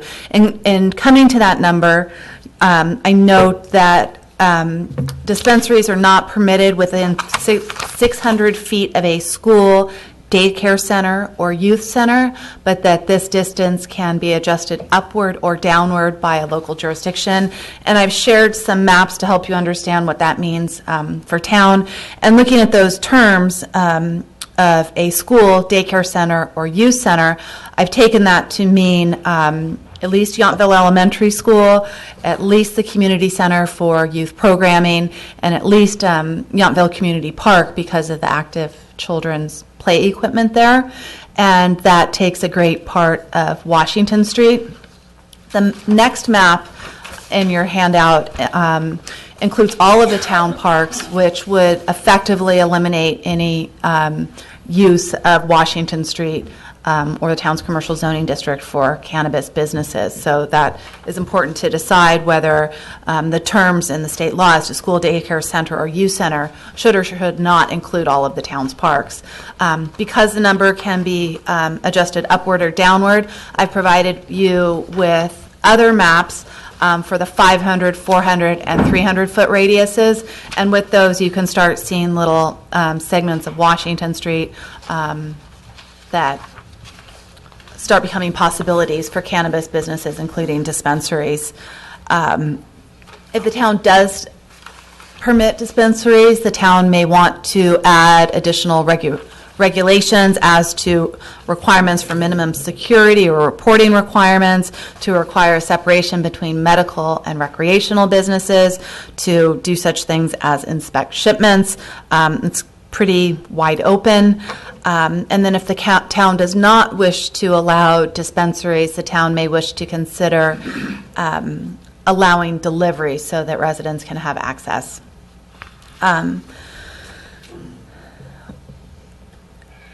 The town does not address whether it would like to allow commercial cultivation, and that is larger scale cultivation. We do have some agricultural zoning districts in town that may work for that. So if the town wishes to ban it, we should be express in doing so. When it comes to personal cultivation, the law provides that a person 21 years or older may cultivate up to 6 plants kept, and it's, quote, upon the grounds of a private residence in a locked space and not visible by normal unaided vision from a public space. And so that means that the town may regulate or ban outdoor cultivation, but we may only reasonably regulate indoor cultivation and cannot ban it entirely. When it comes to reasonably regulate, I understand there's at least one, perhaps as many as 4 court cases that are litigating what reasonably regulate means, and the different requirements that we could put on someone for doing so. The town may look at wanting to have a registration system similar to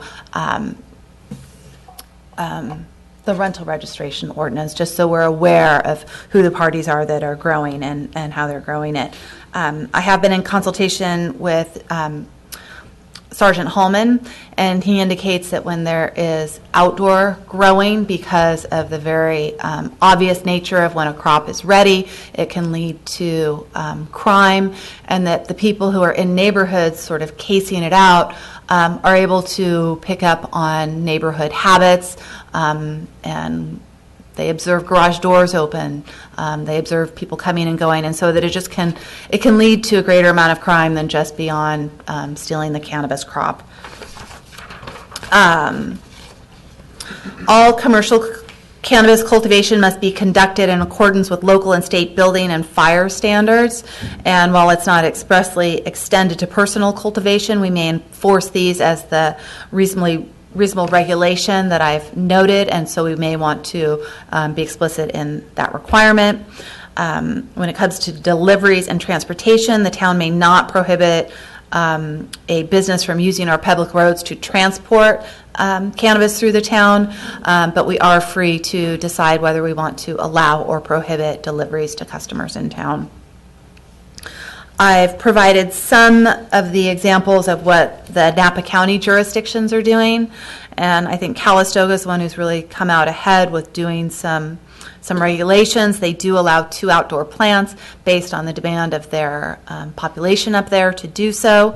But all of the other jurisdictions are really using this period before January 1st to sort of test and explore what they can and can't do, and they will, their staff will be bringing proposed ordinances before those bodies. And so I don't really have a good tally here of what they're all wanting to do.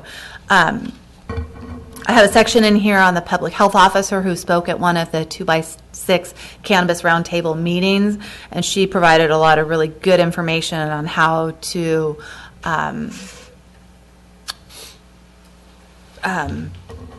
on prevention strategies for new users and prevention strategies for youth. And so one of the items that Mayor Dunbar mentioned was when we're talking about smoking or other cannabis use in parks, we want to make sure that our smoking ordinances or clean air ordinances clearly identify what is or isn't allowed. It's to consider adding cannabis to social host ordinances, to consider increasing buffers to those sensitive uses, which includes kids, and so some of those options are noted in here. I've already mentioned what the 3 areas that the town municipal code regulates cannabis, and so the questions before the council tonight, and I'll go through them one by one, they're listed in that pretty much that last paragraph, are to discuss whether to allow delivery of cannabis or cannabis products within the town or to ban them. And we have to specifically ban them if we don't want those to occur. To address whether the town wants any commercial recreational cannabis businesses in town, including dispensaries, whether it would like to allow commercial recreation cannabis cultivation, to look at personal indoor cultivation and realizing that each residence may have 6 indoor plants. Do we want to regulate that with a registration program, with requiring other health and safety and fire safety rules are complied with? Regarding personal outdoor cultivation, is that something we want to consider in the town based on number of plants or square footage of area? Keeping in mind that areas with small lots like Yountville, the crop is readily discernible off property. And so those are some of the questions before you tonight. Gary, do you have anything else that you want to add to the report? No, I think that covered it well. Thank you. Just as an add-on to the report, I'll invite our ad hoc members from the county roundtable that sat through all the discussions also, if you have anything further to add at this point. Either Councilmember Durham or Dorman. If I just have 2 small things you bring. It's my understanding, though, that come January 1st, recreational and medicinal pretty much are same thing. You were saying 2 different ordinances, but it's my understanding they're pretty much the same thing. They all fall under the same. They're under the same regulatory framework, yes. But there are tax implications. There are. Tax implications, yes, but in terms of dispensaries and those types of things, you're not going to see a medical one next door to a recreational one. It's the same thing now. The town could still regulate them differently or collapse them together. The state it's under one state agency at this point. It's also slightly different for purposes of enforcement because, in theory, someone under 21 could have a doctor's recommendation and be allowed to possess it medically. Right. Whereas if you don't, you have to be over 21, and there's limits on how much you can have, like an ounce of the loose leaf and stuff like that. Then the 600 feet can be amended down to 500 or 400, but that's not on everything. We could decide just one area was reduced to 500 feet. Not every single outdoor park or school, correct? Yes. Okay. And then if Councilmember Dorman might want to comment on this, in terms of taxes, the flow-through is pretty interesting. But at the end of the day, if we don't have this business, we don't, and I'm not talking about sales tax, I'm talking about general, the excise tax and things of that nature, we will not benefit from any of those taxes that are being generated throughout the whole state. Is that correct? Yes. I do think, though, that Prop 64 earmarks a certain percentage of it for grant programs, but it's specific things such as... is. Yes. And so, But in order for it to flow to the community, there would be need to be some level of participation. yes. Right. And local taxation, as in a general tax imposed by the town. Right. Yes. Yeah. No, it was made very clear at the roundtables, this is not, it's not worth it for the towns to get in it just because they think it's going to be a huge tax windfall. Right. They looked at a 3-tier sort of consideration And by where the land end of use it- impacts is first, health and safety is second, and taxation is last. And at the end of the day, cannabis is being taxed over 33% already. And there's questions which we can discuss later about whether that's going to help regulate the black market or not. But those were my comments. Councilmember Dorman? So I have just some random facts that I thought were interesting about the cannabis business. In 2016, Humboldt County had 2,377 applications for cannabis-related businesses. In 2016, Napa County had 127 total licenses issued, including 11 dispensaries and 68 cultivation licenses. Yountville supported Proposition 64 by 58%, Napa County by 59%.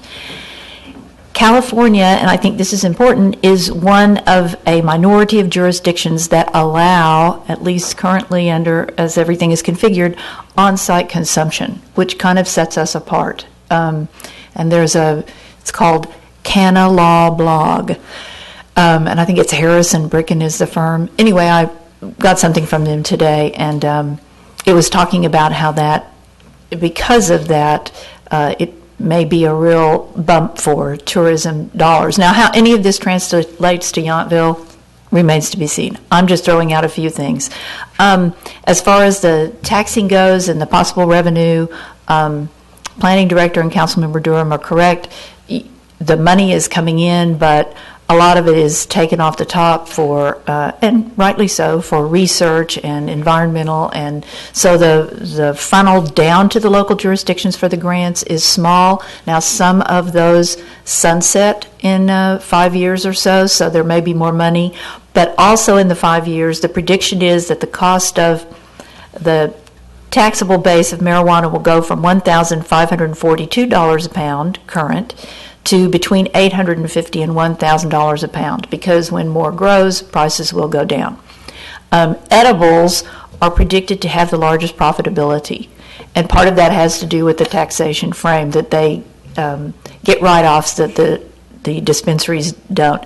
And a fast-growing segment of the cannabis business is the pickup of online orders, and the Prop 64 does make room for, I think there are like maybe between 20 and 40 kinds of licenses. One is for a micro business, and that can be a delivery-only service, but the delivery has a storefront.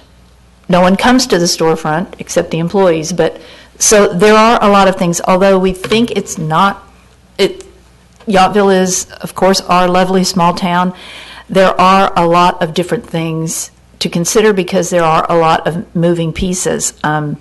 It's a cash business at this time. They are trying to bank it, but right now it's a cash business. If we determine, as Planning Director said, if we determine to have it, how do we decide how many dispensaries? If we decide on one dispensary, two dispensary, do we do it? They talked about you could do a merit-based system. They didn't go into detail on that, of what that might mean. They talked about a lottery. They talked about a combination. There has been some talk, even I've heard it here in our forum, of because we are a lot of small towns, Mayor Canning certainly remarked that they had interest in a dispensary. They had people approaching them about a dispensary, but the question, as for us, is where would they put it? So someone said, well, could we combine, and one town that has room, or one city that has room for the dispensary, we combine resources and share income from that.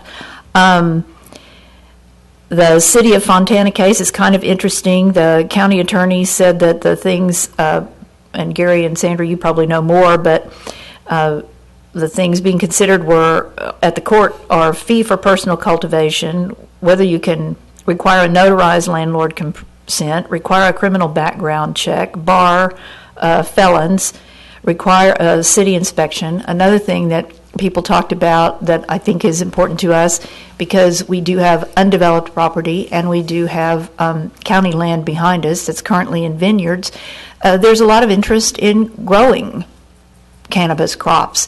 And one thing about that comes to mind is the nuisance issue, possible nuisance issue of that, but the water, because apparently it uses a lot of water.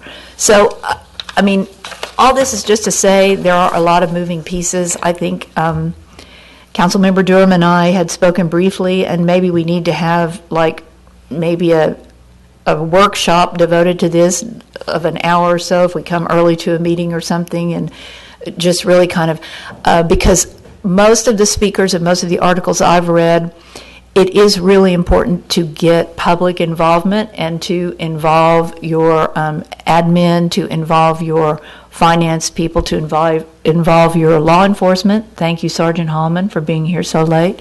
To just sort of get everybody on board. So that's kind of, and I'm preparing, and I don't hold it out as the gospel, but I'm preparing a table of what other jurisdictions have done, kind of taking what Sandra started with and adding some to it in a table format, and I'm going to circulate that to Sandra and Jeff. And I'm also doing a little bit of an overview on taxation, because right now it's a 15% excise tax at the state level, plus $9.25 per ounce for flowers, which is imposed at the harvest, plus an additional $2.75 per ounce of leaves, also imposed at the harvest. And the 15% retail excise tax is imposed at the point of sale based on the average market price. And cities that are already taxing, if we wanted to go there, we could look at are Palm Springs, Oakland, Vallejo, and Cathedral City. So that's kind of an overview. Great. Thank you. The other thing I would add to that is the town's current municipal code bans medical marijuana dispensaries, but doesn't go into recreational use or commercial cultivation or commercial dispensaries or what are being called, I think, cafes, or where you could consume it on site, like a food product, or even smoke it or ingest it in some other way on site. And the state will start issuing licenses on January 1 for those types of uses if it is not clear that the town has prohibited them. And so as far as urgency goes, I think at a minimum, addressing whether or not these type of commercial uses, the types of licenses that the state will be issuing on January 1, to have something in place prior to that so that it's clear to the state where the town stands, and they will know how to issue or not issue those licenses at a state level based on what the town council does. And to piggyback on what Gary is saying, if you have an interest in perhaps fine-tuning something, I want to point out you talk about another workshop. The intent for this presentation was for you all to provide feedback so that we could bring you an ordinance and have enough time for second reading before the end of the year. So a suggestion to you would be that we need some guidance, and then if there's an area that you want to fine-tune more, we can fine-tune it after the first of the year, provided that we have addressed it initially, because as Gary's pointed out, if we don't address the issue, then we run the risk that the state could approve a use that you may ultimately not want. And then we could get some feedback. I mean, on some of these things, I think you guys can give us a pretty good feedback, and we can put a framework. If you're interested in a dispensary, then we need to allow the option. We can work on some of the fine-tuning of the regulatory process, but we kind of need to start knowing which way you want to go on some of these. If it's commercial cultivation, council's correct. We have agriculturally zoned land.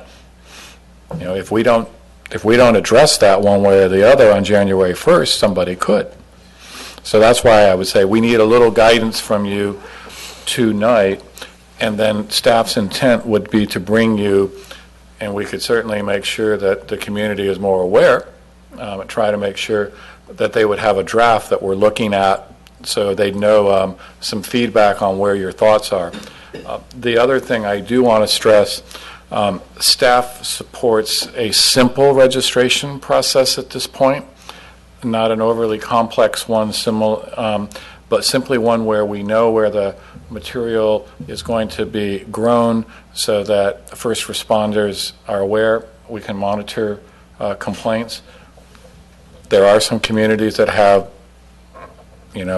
building inspection requirements, et cetera. We're not necessarily advocating that because we're not really staffed at that level, but we do think it's important, kind of like where we ended up with a simpler rental registration process so that we at least know it. We need some guidance from you on indoor, outdoor too, and some of those guidelines so that we can have the draft brought back for you for the first meeting in November. 7th. Thank you. So I see in the staff report it says Napa allows personal grows of 6 outdoor plants, meaning, and if I understood correctly, current language is we cannot prohibit indoor. So what Napa is saying is they can't prohibit indoor, but they're allowing as much as all 6 to be outdoor. Is that accurate? I believe that's correct, yes. And then American Canyon has a moratorium in place for dispensaries, but it doesn't list here what their language, or maybe they don't have it yet, on indoor. Right. versus outdoor. And you're correct, Mayor. Several of these cities have not resolved, just like we haven't, Right. many of these questions. So we've noted what we know, and we know that many of them are in the same dialogue discussion that you are. So we have some fundamental topics to consider. Do we allow any outdoor? How we regulate indoor? Do we allow any commercial cultivation in the town limits? And if so, where? Do we allow recreational dispensaries or maybe only medical dispensaries? If there may be a distinction, someone may choose to only dispense medically. Do we allow or not a distribution center as opposed to a dispensary, which would be not open to the public, but allow deliveries to be sourced from that location, which, to Councilmember Durham's point, would then be the point of sale, is my understanding, that would allow the revenue to be Part of it, yes. part of the that's part of town it, yes. versus if a dispensary or distribution center was outside the town's jurisdiction, then there would be no revenue benefit from that. Delivery, whether we would expressly say that the delivery is prohibited or not. Then I still think we need to come back to the prohibition of cannabis in parks and public open spaces, I think, is specific to smoking. So we would need to address all consumption or not. If it's a smoking ordinance that doesn't prohibit edibles, for example. So if we would potentially add edibles are prohibited in parks and open spaces, if that's the direction we want it to go.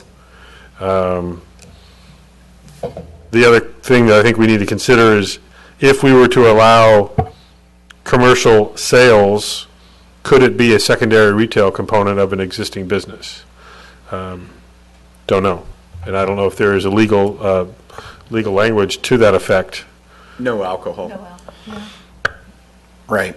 No alcohol. And there's other restrictions on who may be able to go into that business. It might, depending on what it is, there might be requirements that you be over 21 and But that certain, we may need to have language to that effect, though, yes. now, because if we don't, then somebody who has a retail business that's not alcohol consumption could say, well, this is satisfying my secondary retail requirement imposed by the town.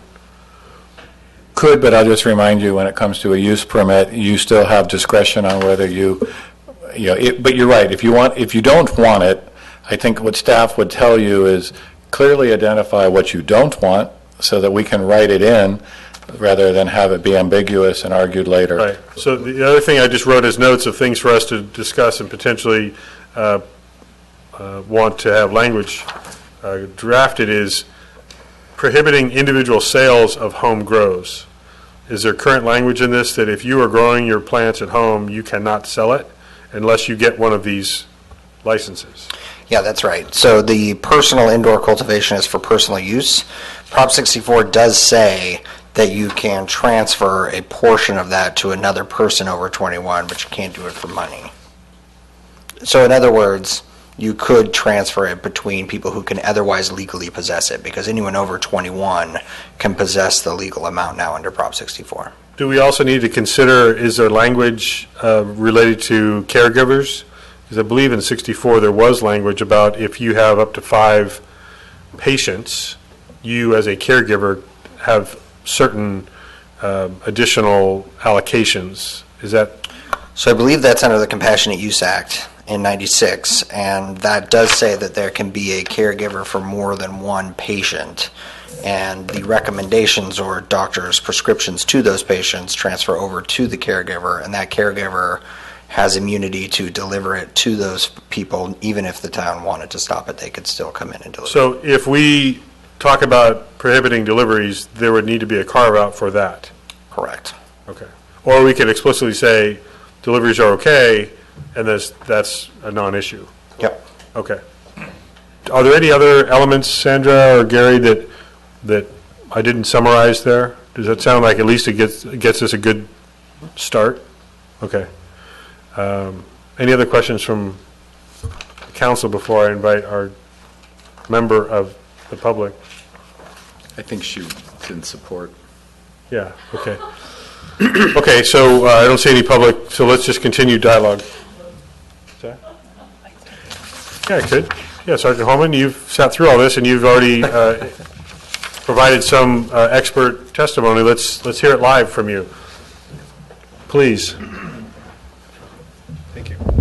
John Holman with the Sheriff's Office. So a couple things that stand out to me that I would just kind of give informational caution. Things that immediately pop up in my mind are less to the fact of whether, it's overall legal or not. The things I think about, one, I just want to make sure, excuse my voice, the last week's had a little effect with the smoke. I would want to think about the overall public safety and the wellness of our community. And what I mean by that is I would want to, regardless of what Napa does or American Canyon does, I would want to think about not inviting someone to be in a position where they have something that is highly valuable, easily seen, and then possibly taken on known dates or times where they, around harvest time, might be more highly likely to defend their valuable crop with force, and we could invite potential issues. So I would just caution you, and I would think about that, whether that meant people, if you were going to say, hey, we're good with it, but maybe we would like you to use a greenhouse or something that obstructs vision. Just maybe give some thought there. When it comes to the parks, I would also caution there because of the use or the trade or the distribution. Hey, I grew, let's just say I grew some at my house, and I'm going to meet Gary down at the park, and I'm going to share with him, whether we want to call it sharing or distribution or sales. Sometimes we don't always agree on how that works out, and then we end up with a bad situation with that. We just have to be, this is not in a vacuum, we have to be realistic about the last, I don't know how many years of marijuana use. Not that it's evil, not that it's good, it's just involving humans, which that just brings issues. And then and I know this might be a little out of scope, but it's okay as long as you don't stop me. When it comes to the tax issue, I would also just be realistic about your tax base. I'm professionally, I'm aware of, over the last couple decades, and especially this last decade, quite a bit of personal growers that are actually distributing for the purpose of making cash. And it's, like somebody said, it's an all-cash business. And if I can go down to Sergeant John's dispensary right down here on Washington, and I can pay $75 for something, or if I can go over to Gary's place and pay $50, I'm going to Gary's place, and most people will. So not that these aren't things you haven't already thought about. I think there is a purpose. I think there is a place for it.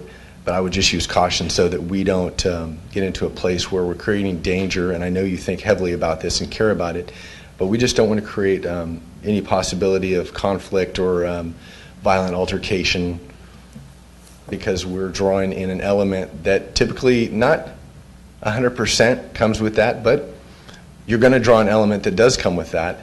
And in my experience, once I find one thing on a search, I keep looking because typically I'm going to find other things. And that's not 100%. That's just, I would just be very aware of that in trying to balance this very difficult decision that you guys have. That's what I would say. Question I have for you, do you have any experience with distribution centers versus dispensaries?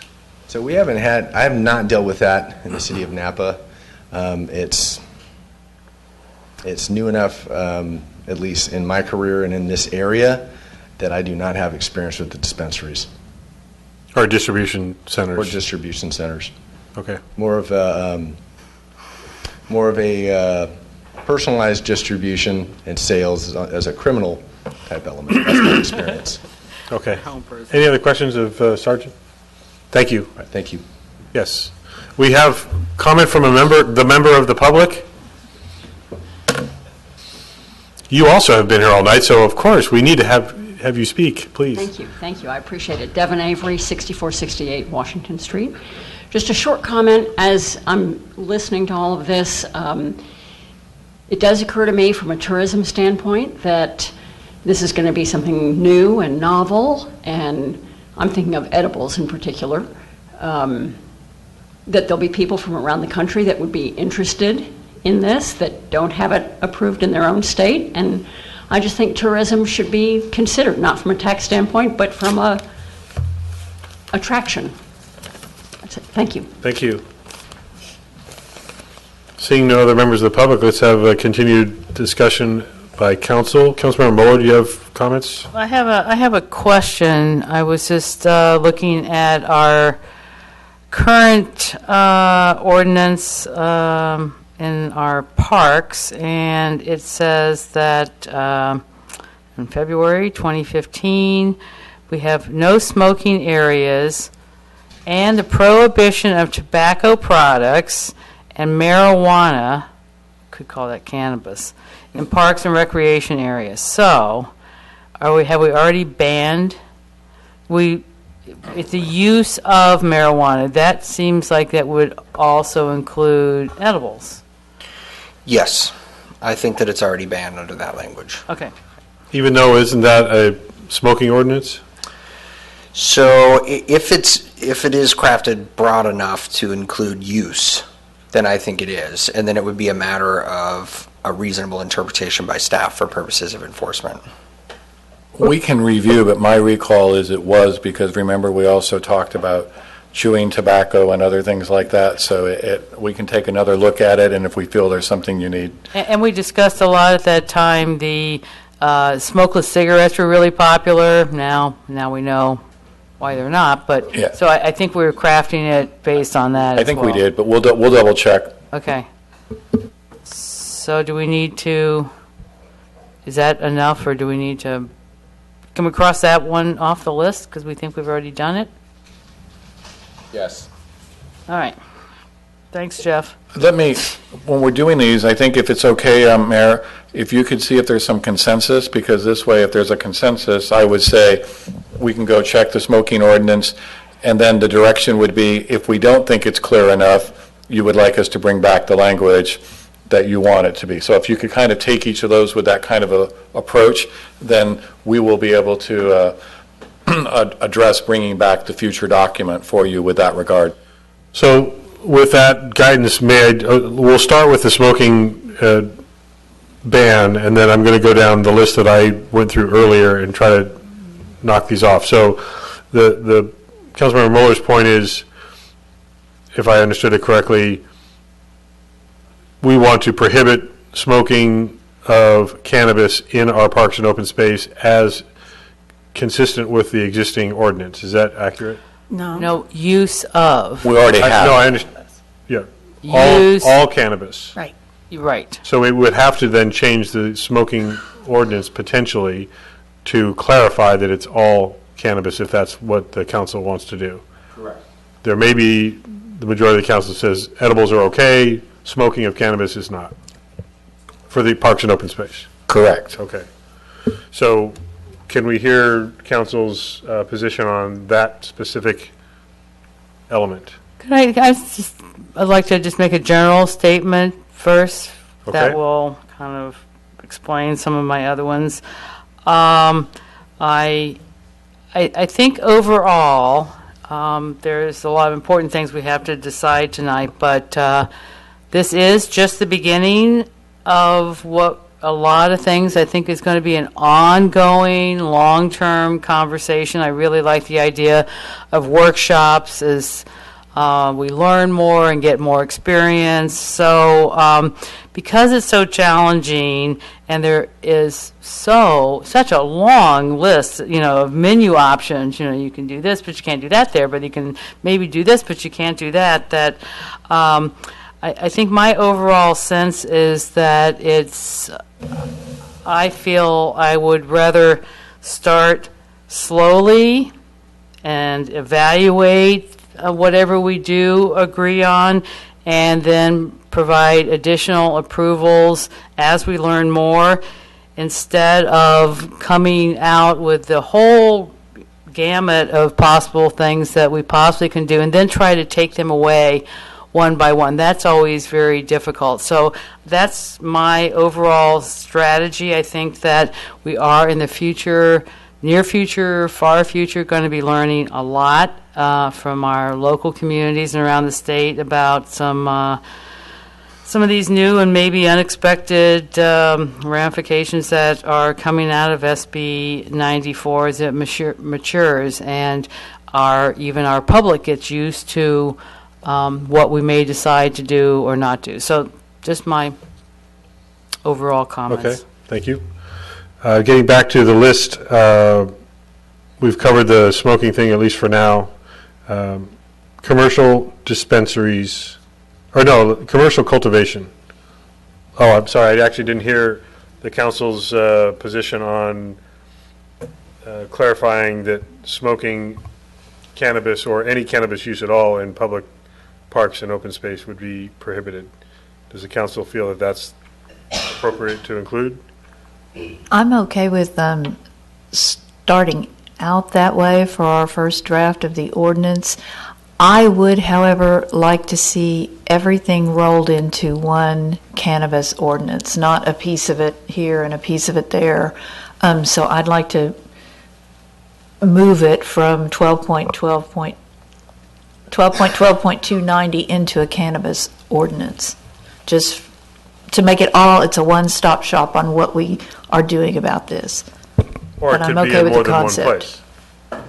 It could be, as long as they don't fight. I mean, if your language isn't exactly the same from statute A to statute B, then that's where you get into problems of interpretation. My suggestion on those would be that we may have some overlapping. So, for example, we have a comprehensive smoking ordinance that can be looked at that includes that. But I would agree that the prohibition language on smoking cannabis needs to be consistent, and then it can be referenced in both chapters. Right. Okay. Councilmember Durham? I'm fine with that, with what was stated by Councilmember Vice Muller. Mayor? Yeah, I'm fine with that. Okay, let's go with that. Commercial cultivation, positions on prohibition or allowance of commercial cultivation. We won't worry about where unless we have to.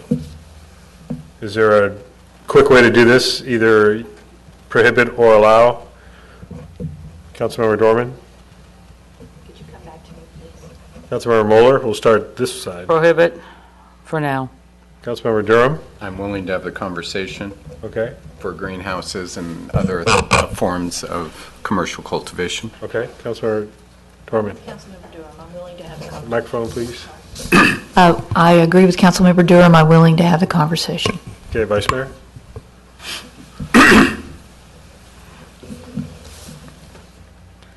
I'm willing to have the conversation.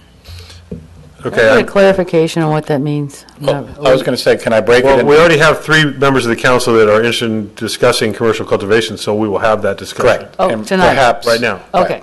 And the suggestion would be perhaps you can break down a question, outdoor commercial cultivation. I don't understand what I see what distinction you're you're trying to make. No, I'm asking because the agricultural property that we have could be used to grow the crop. So if you want to, the reason I'm saying is we could narrow this. So in other words, if you're interested in banning outdoor commercial cultivation, we can clarify that, and then we can fine tune indoor commercial grow.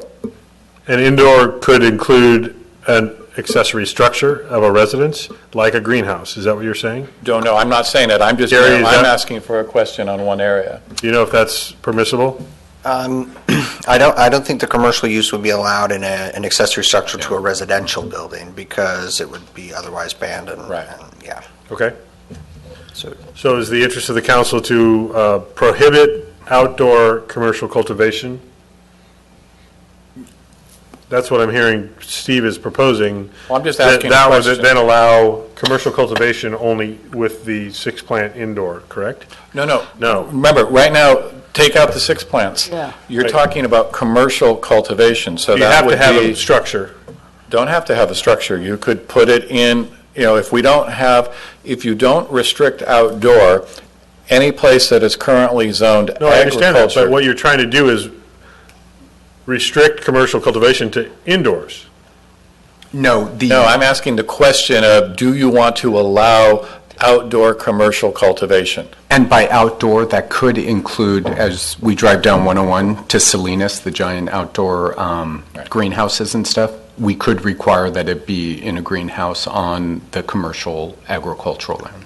Right, you could put. Which is And that was my thought. indoors. Well, yes, yes, sir. Is it not? Then you, It all right, is, yes. following that, then that's a clarification on what your conditions would be for indoor commercial grow. Right. So I'm just saying, it's really, how do you want to start the conversation on that? Okay, I mean. So can we put it to the side that we will discuss it and go through this list quickly? Is that okay? Don't we need something to draft an ordinance? That was why I asked the question. We're still working on it. I don't want to spend the next hour determining what's Yeah. outdoor and what's That's- greenhouse and that's my versus, point. I mean, Right, no one's we're going to just trying grow to it. get- We're and- just trying to narrow some Yeah, interests I'm so just that saying we if do a you better job can of discuss it crafting. tonight and come to agreement, that's better than saying, let's do it at a workshop later. How about if we say, if we decide that to allow any commercial cultivation, it can only be in ag-zoned land in the town limits? Can we at least start there? And those are, can you tell us, make sure we all know exactly what the Well, we have a map right there on the wall. ag zone lands are. The upper northeast portion that's currently in vineyard, the very southwest portion that's currently in vineyard. And you could put the condition that it must be grown in I'm just saying, that could be. greenhouse. It's if not you going to be want- grown in the open, sunny skies that vines are. Then that's I what don't I'm know saying. much, but Well, I'm just I'm asking. sure about that. Well, but that's what we're asking, because if you want to say that it has to be screened in a greenhouse or other structure, this is the time, and we can put that in the. But then what you're also asking to do is take whatever ag property that's within the town limits and put a structure on it. It would be an ag structure, not unlike what you have at the greenhouse at the French Laundry Garden. Okay. So it would be consistent with the agricultural zoning. But the reason I bring up the difference is there is, and we don't necessarily have them, but there are areas that are looking at commercial grows going into retrofitted warehouses and things like that. We don't actually have that space. We don't have an industrial zoning area, so our conversation really is simpler. But to your point, if we don't say it, theoretically, like your point, a farmer could change out grapes and put cannabis in. And that, if you don't want it, we need to say no outdoor commercial cultivation. Okay. Councilmember Could we Durham, you want to get ban, back? could Hold we, on. Hold on, just a second. Councilmember Durham, can you clarify what your proposal is? As I look at the agriculture in Yountville, I'm willing to have the discussion about outdoor cultivation that involves some sort of agricultural covering, whether it be a greenhouse structure, whatever it is, that we can determine that as well. And as simple as that. Only in ag zone land? Yes, thank you. And Vice Mayor, you had a question? Does that yes, still my apply? question is, could we say you cannot take out a vineyard to put in marijuana? Yes, We could. I think so. Yes. Then what do we have? You don't have any land to commercially cultivate.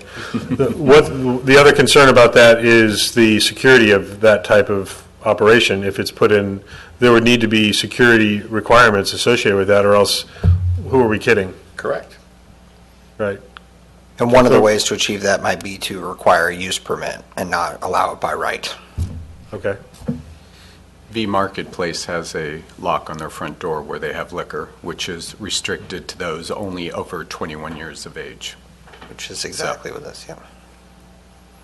Councilmember Dorman, you have a comment on this particular piece? I could consider Councilmember Durham's suggestion, and I will say that now that I'm on so many email lists, there are companies who specialize, they bring in portable buildings, and they do grows in the portable buildings, and they secure them, and they're mostly in business for personal grows, people who don't want to put them in their house or can't put them in their yard, but still I think that would come within a commercial cultivation kind of rubric. So it's not just a crop of cannabis. So I could consider it with some restrictions on it, as Councilmember Durham mentioned. Gary, a question as it relates to that. If it isn't already in existence, it's coming, I'm sure. Clubs, to the point that Councilmember Dormer was just making, central grower that then is taking the place of the home grows, and you can go to that location and consume or go and get your shipment and pick it up. I mean, is that basically what we're talking about with dispensaries? So for medical, it's possible that you might be able to get to something close to that. But for recreational, it's the distinction between the 6 indoor personal use grown for you, and if you're over 21, you can possess a certain amount of it, and then the commercial cultivation and selling, which can be done through a cafe-type situation or a dispensary front. So I think, and correct me if I'm wrong if anyone has a different understanding, but for recreational purposes, I think that a cooperative like that's not currently allowed. I don't believe so. You cannot grow on agricultural land and distribute and have a tasting room there. No. No. Okay, this particular company, you bring your plants, and they're yours, but they tend them for you. Interesting. You don't consume it there, they take over they're the nursery. But that would fall under the commercial, with the use permit and everything else. Correct. And given the statement that Councilmember Dorman made before about you can go in and use it, but it's got to be separate, it's got to be enclosed, it's still got to meet all the other rules and regulations. What I would say in that comparison, and this is when you think about the commercial, think about commercial storage. Mm-hmm. You know, that is it's a big building with parking, and then you have the individual lots. So, but it's still, at the end of the day, it's a commercial activity in a commercial or industrial zone. So the question is, if you want to allow something like that, what zone would you put it in? Right now, under our agricultural zoning, buildings and structures that are related to the agricultural purpose are allowed. Now, I mean, I don't know that we've contemplated a egg that is 100% completely greenhouse, but that, in theory, that would be an agricultural production. But, may I? Go ahead, Vice Mayor. But in an agricultural preserve with an agricultural building, that does not allow people to go there and purchase it at that spot, does it? Correct. I would say it's that person is growing it as a crop and is going to put it into the distribution system, not necessarily the farmer's market coming up. Well, according to the staff report, Napa County prohibits outdoor cultivation in dispensaries. Right. We're not talking about Napa County. We're talking about, do you want to allow it on your agricultural zone land? Okay. We're not getting there. At least there's maybe a framework of saying what Councilmember Durham's point was, we'll still need to vet that. Don't want to get hung up on this one point. Yep. So is there clarification that that's what we want to be talking about next time, which is how do we define, if at all, commercial cultivation? Right now it's being proposed that it would be limited to no more than ag-zoned land in the town limits and would require some agricultural, you called it a covering, I think, whether it's a building or whatever, and the appropriate utility and safety elements to be determined. You've given us a framework to write, and we'll put a catch-all under a use permit application. Does that satisfy your? Yes. Okay. Yes, thank you. And the council, I think, is agreeing that that's a content that we want to consider. We've already done the smoking and any use of cannabis in parks and open space. Do we want to put a limit on the number of potential, if we're talking about commercial cultivation, are we limiting the number of commercial cultivation permits? Are we limiting that? I mean, by definition, we maybe are because of the 600-foot rule and all that. Not sure that that's a number that we need to worry about at this point. So can we just move on from that? Yes, I say yes. Do we want to have the 600-foot minimum distance in place? Do we want it to be a different number? And remember, one thing, Sandra, that I was interested in adding to your map is the veterans home. We don't list that. It's not listed in the Prop 64 or 94, I don't think, obviously. But there is a concern about proximity to, I mean, there's an alcohol prohibition on that state facility that exists. Should there be some kind of consideration? For clarity, there is a limitation on alcohol. They actually do allow alcohol and have a bar on site. I'm talking about residential consumption. It's against their rules, in theory. I don't want to go into an alcohol conversation. I just want to talk about, should we consider it as a proximity issue for cannabis cultivation? The simpler question to start with is, do you want to ban dispensaries? If yes, then that's simple.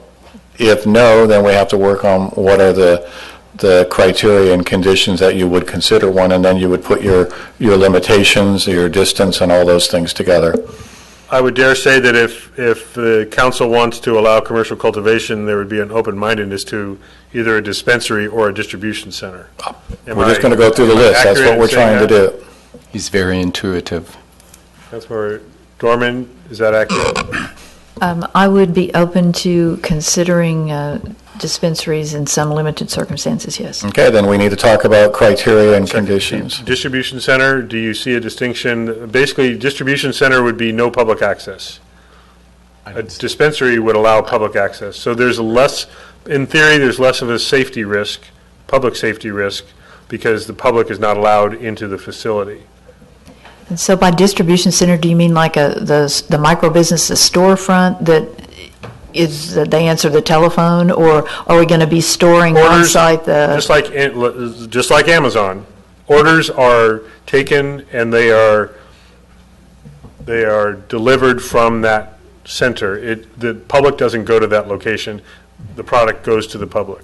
I wouldn't say a hard no to a distribution center, but I would say a firmer no to a distribution center at this point, at least, than to a dispensary.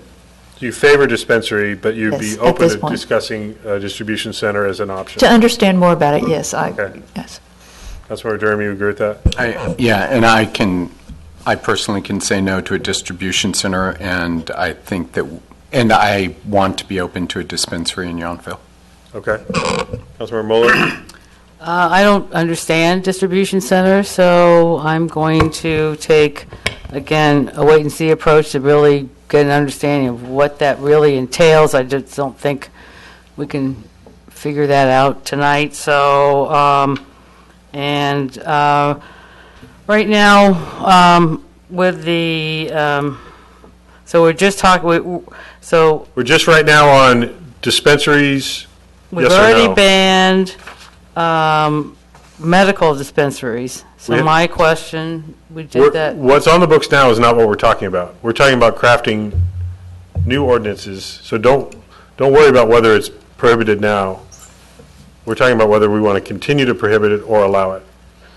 I don't see any spot on the 600-foot map where it could go. So that's where I cannot make a We haven't, decision that we should do that. we're not talking about the distance right now. We're talking about, do we want to consider a dispensary I can't or not? separate the two because of If we where the say parks are. if we say we don't want dispensaries, we don't have to worry about the distance. If we say we do want a dispensary, then we have to figure out where one might be allowed. Then, well, I'm not going to separate the two out. I think that the parks are important, and so I'm going to say not at this time unless there is some vision that I don't have right now based on this information. Okay, Vice Mayor, your thoughts on a dispensary or not? I would entertain the idea and talk about, the limiting the number of dispensaries and where they could be, in what areas of the town. Okay. I'll take that, and I agree with that conversation going forward. So you have direction that we want to consider. And that, just to clarify, that would be medical and recreational Yes. dispensaries? Sorry. I think that needs to be part of the conversation, because it also needs to be a part of the conversation whether there's any THC product allowed or not versus, I think, is it the CBDs? Well, what I would also ask is if you could, in this conversation, the more feedback you give us, because when we write the draft ordinance, you need to realize it's going to come back saying dispensaries permitted, so we need more feedback on what are those conditions and criteria by which a dispensary would be permitted. Okay, so are we open to medical and recreational for a dispensary if we agree that a dispensary would be allowed?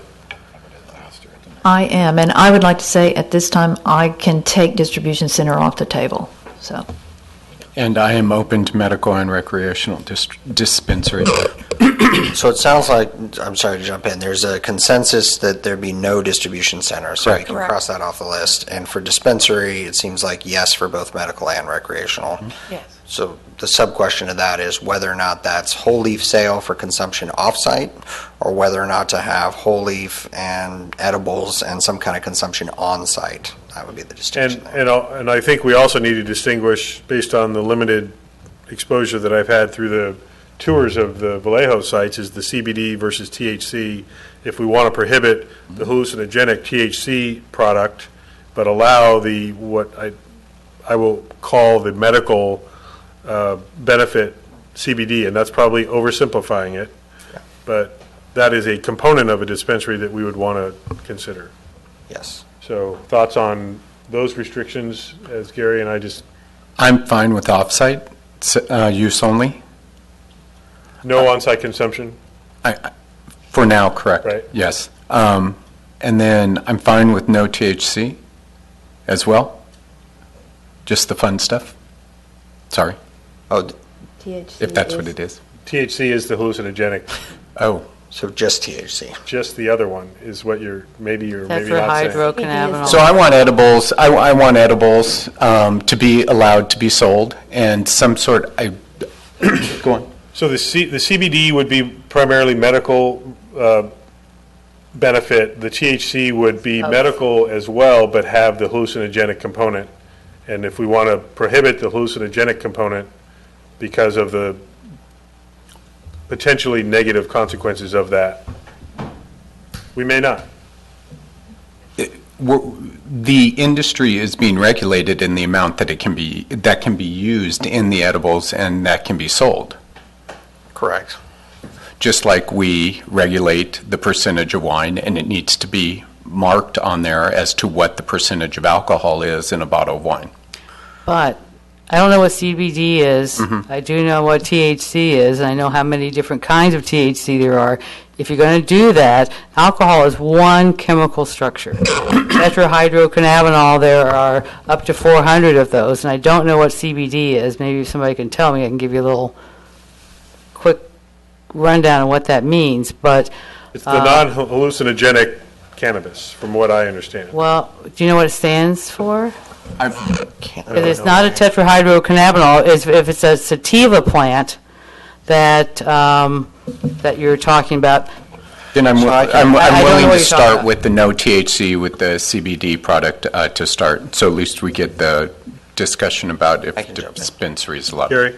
My understanding is that CBD is one of the many chemicals that's found naturally growing in the marijuana plant. It has a specific effect on certain disorders, and they are now engineering plants to only produce CBD and not THC, and they're also able to isolate CBD from THC for different uses. And And it has CBD does not have the hallucinogenic effects of THC.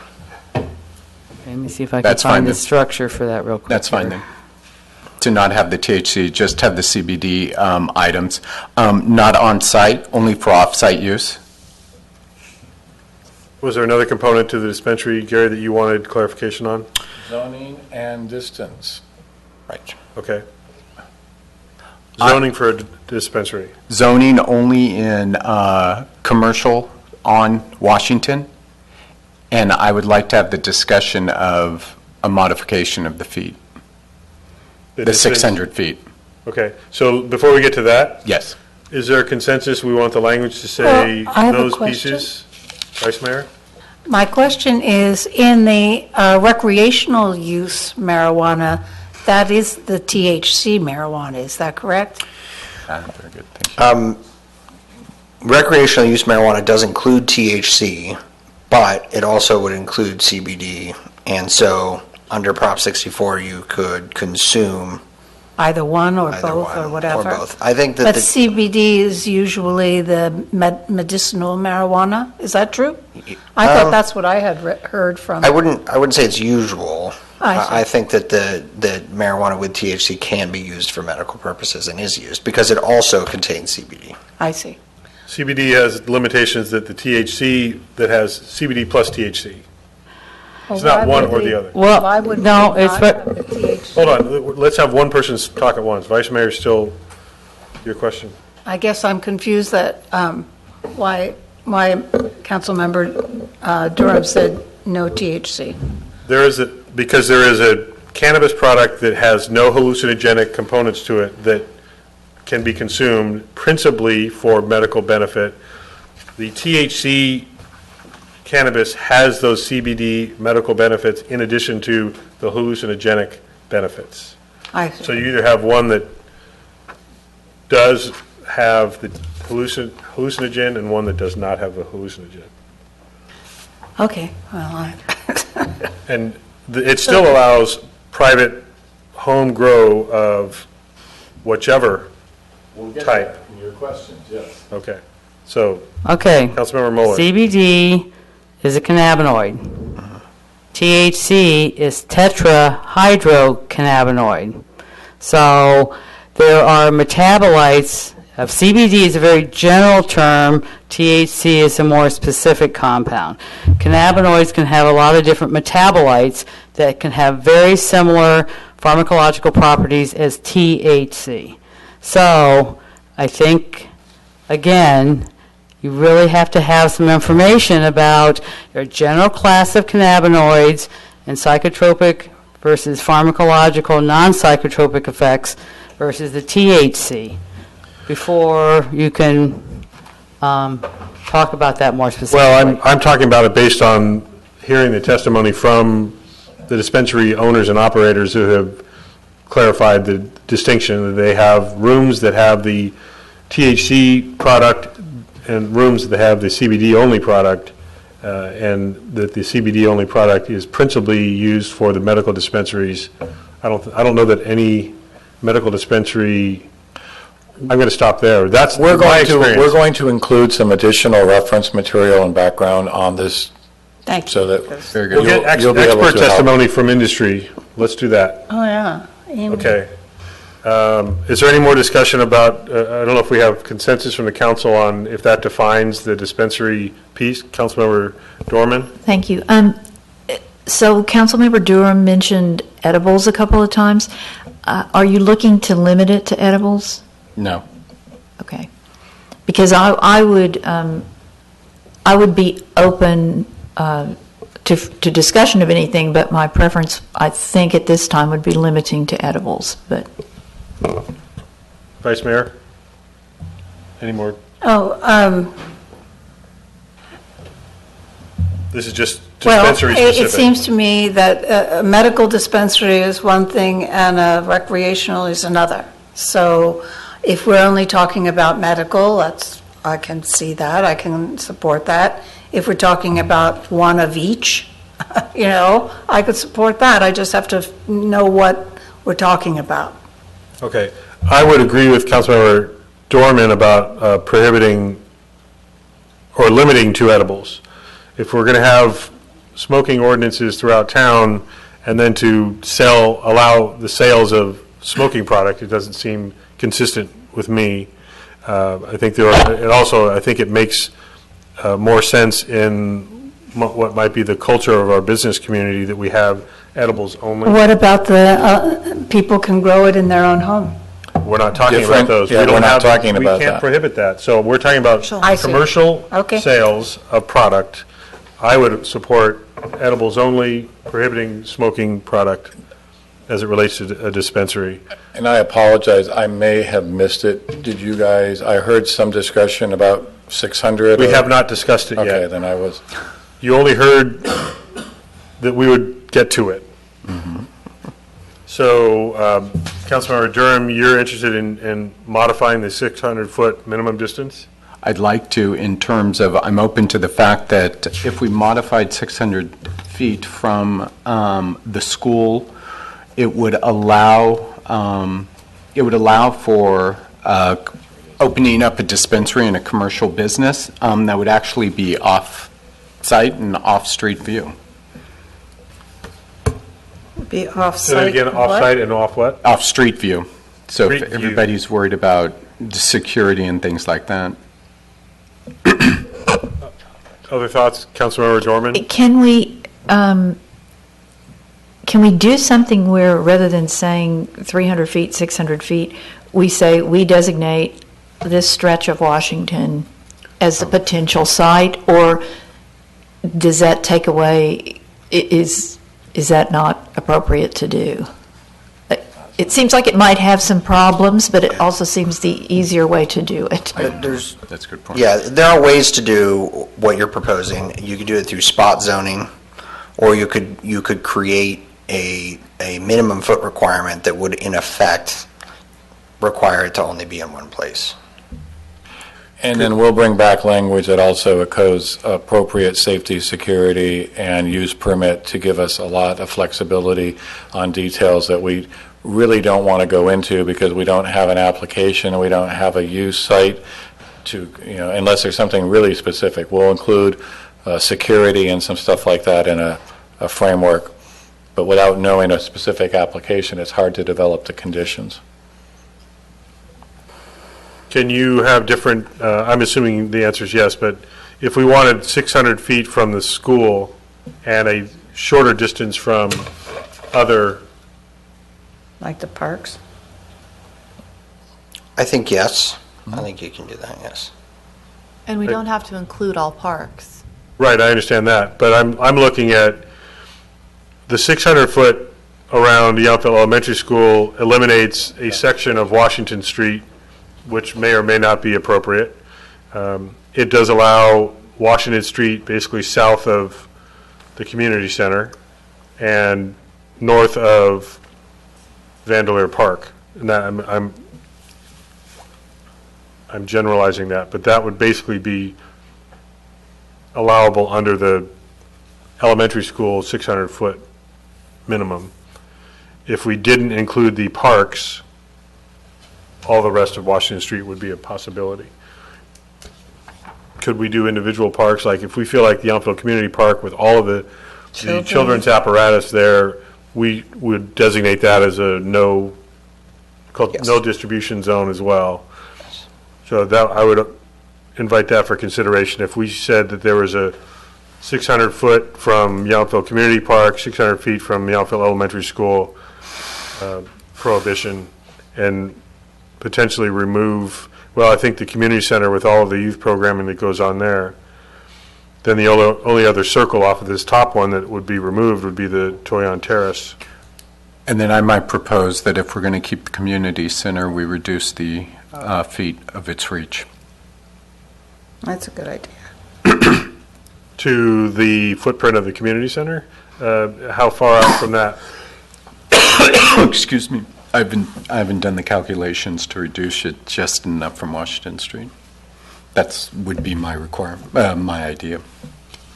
So maybe can we leave that up to you, Gary, to consider what would be a reasonable distance from the community center if it's under 600 feet? Yes. Plus, just to clarify, if anybody is still watching, I'm not asking that we open it all up. My initial idea, because of this, is that there are opportunities where it could be off-street, it wouldn't be a storefront, it could be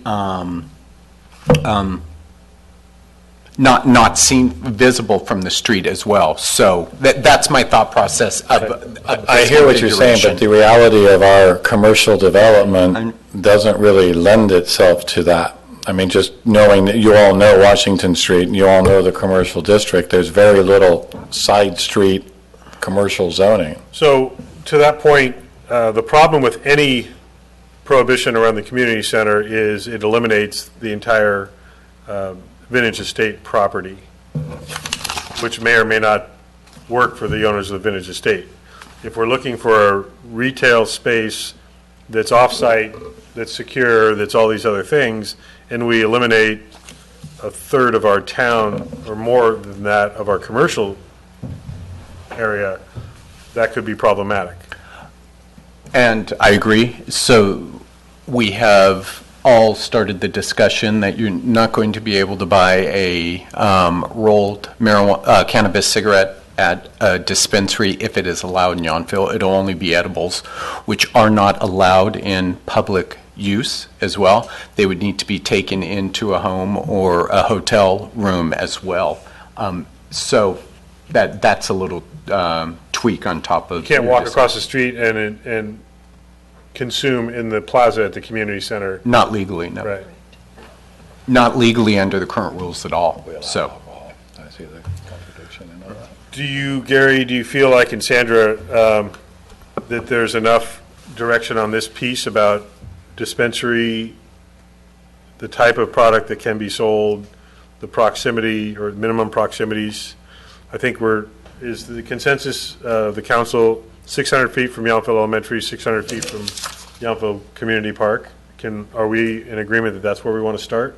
Again, this is not final draft. This is framework for further discussion. Right, I just want to make sure you realize it will be drafted to look like an ordinance with this stuff in it, so you're going to have to strike or modify as first reading, which is perfectly okay.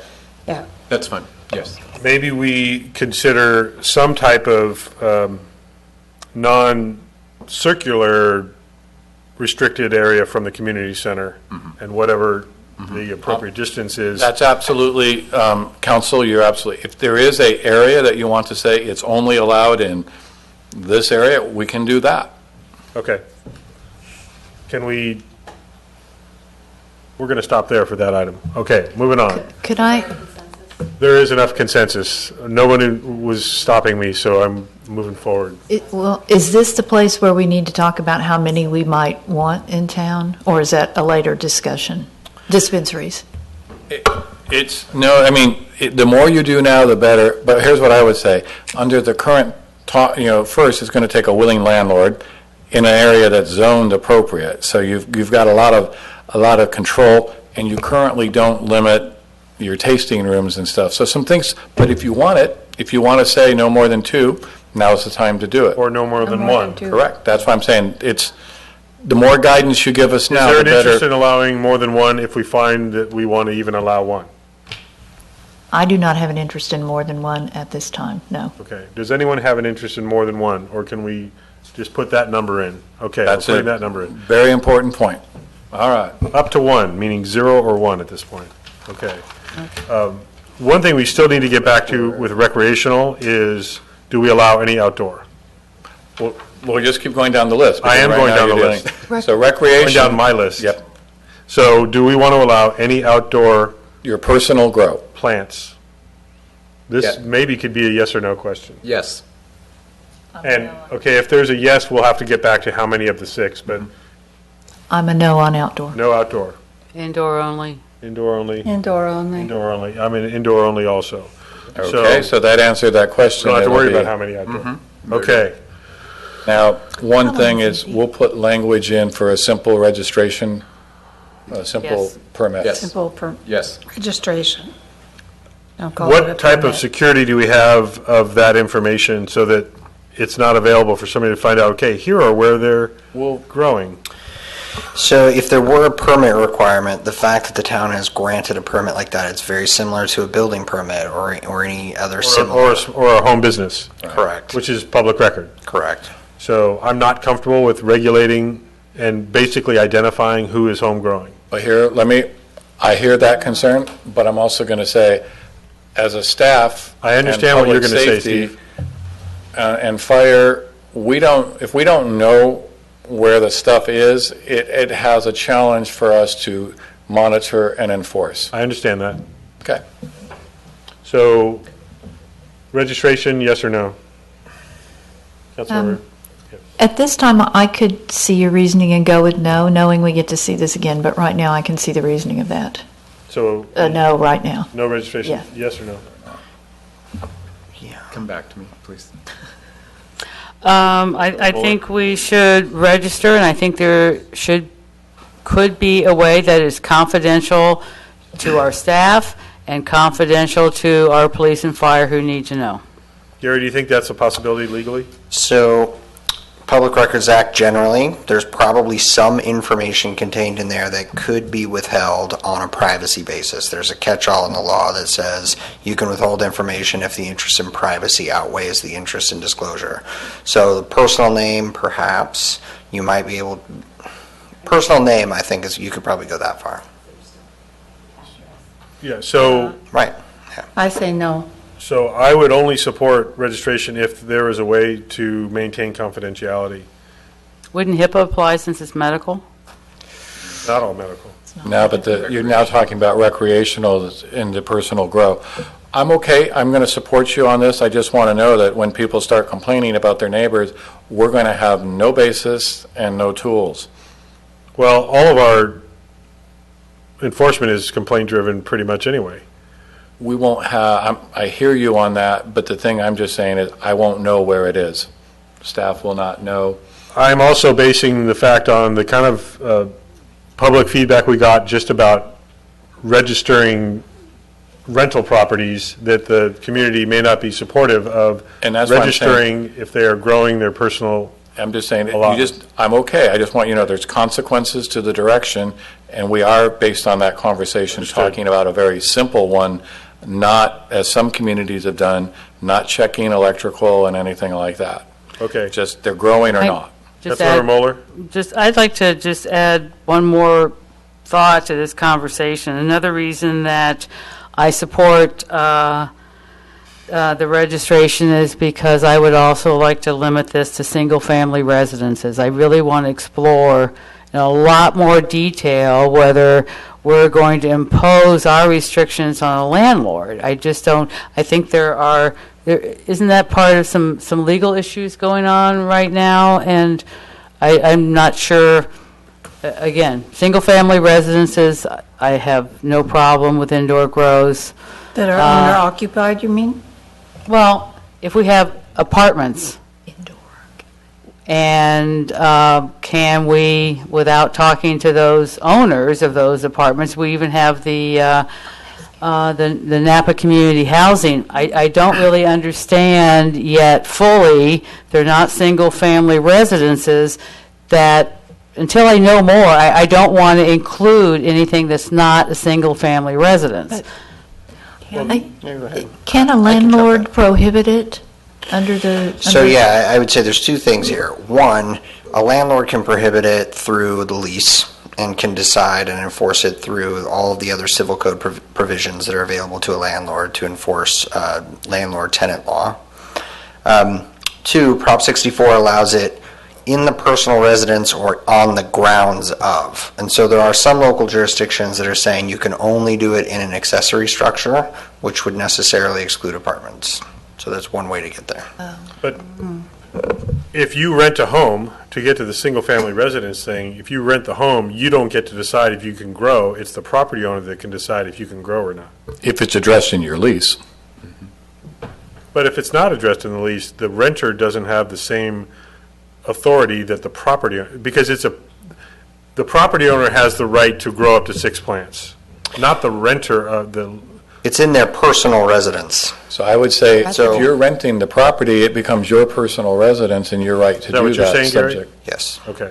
So that if you have a 6-unit apartment building, you have 6 potential And I- growers of 6 Correct. plants each. And I will point out in the staff report, the county public health officer has encouraged us to ban personal grow in multifamily residential. Well, and that's what Councilmember Moeller is getting at. Yes. Correct? And we can add that language in, so if that's a concern.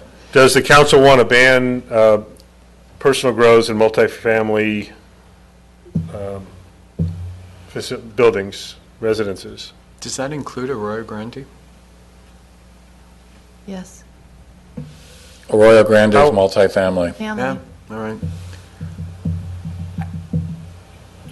I'm sorry, Councilmember Mueller, you want to ban in, I am following the guidelines until I have more information of what some of the recommendations from the county are. That's where I'm fine with starting out small and expanding it, but putting all this in at once with so many details swirling through my head that I just don't have answers or really a thoughtful way to approach this. That's why I want to roll it out slowly and not quickly and have to roll it back. Okay, so Yes. so, yes, I am fine with. prohibiting in multifamily dwellings. I am fine with prohibiting in That would multifamily be, dwellings. would that include duplexes? More than one. Okay, so We could add that, if you wanted it to be 3 or more, 4 or more, those are both defined. I am fine with prohibiting this in multifamily dwellings. Well, Period. excuse me, Vice Mayor? Gary, according to the state law that's coming that says that people can have marijuana growing inside their home, and the renter is, that's their home, I mean, are we getting into conflict with the state law there? So the town can impose, quote, reasonable regulations on this. The way that Prop 64 reads is that an individual can have up to 6 plants in a personal residence or on the grounds thereof in a locked area. There hasn't been any guidance on what that means because we're too early in the process.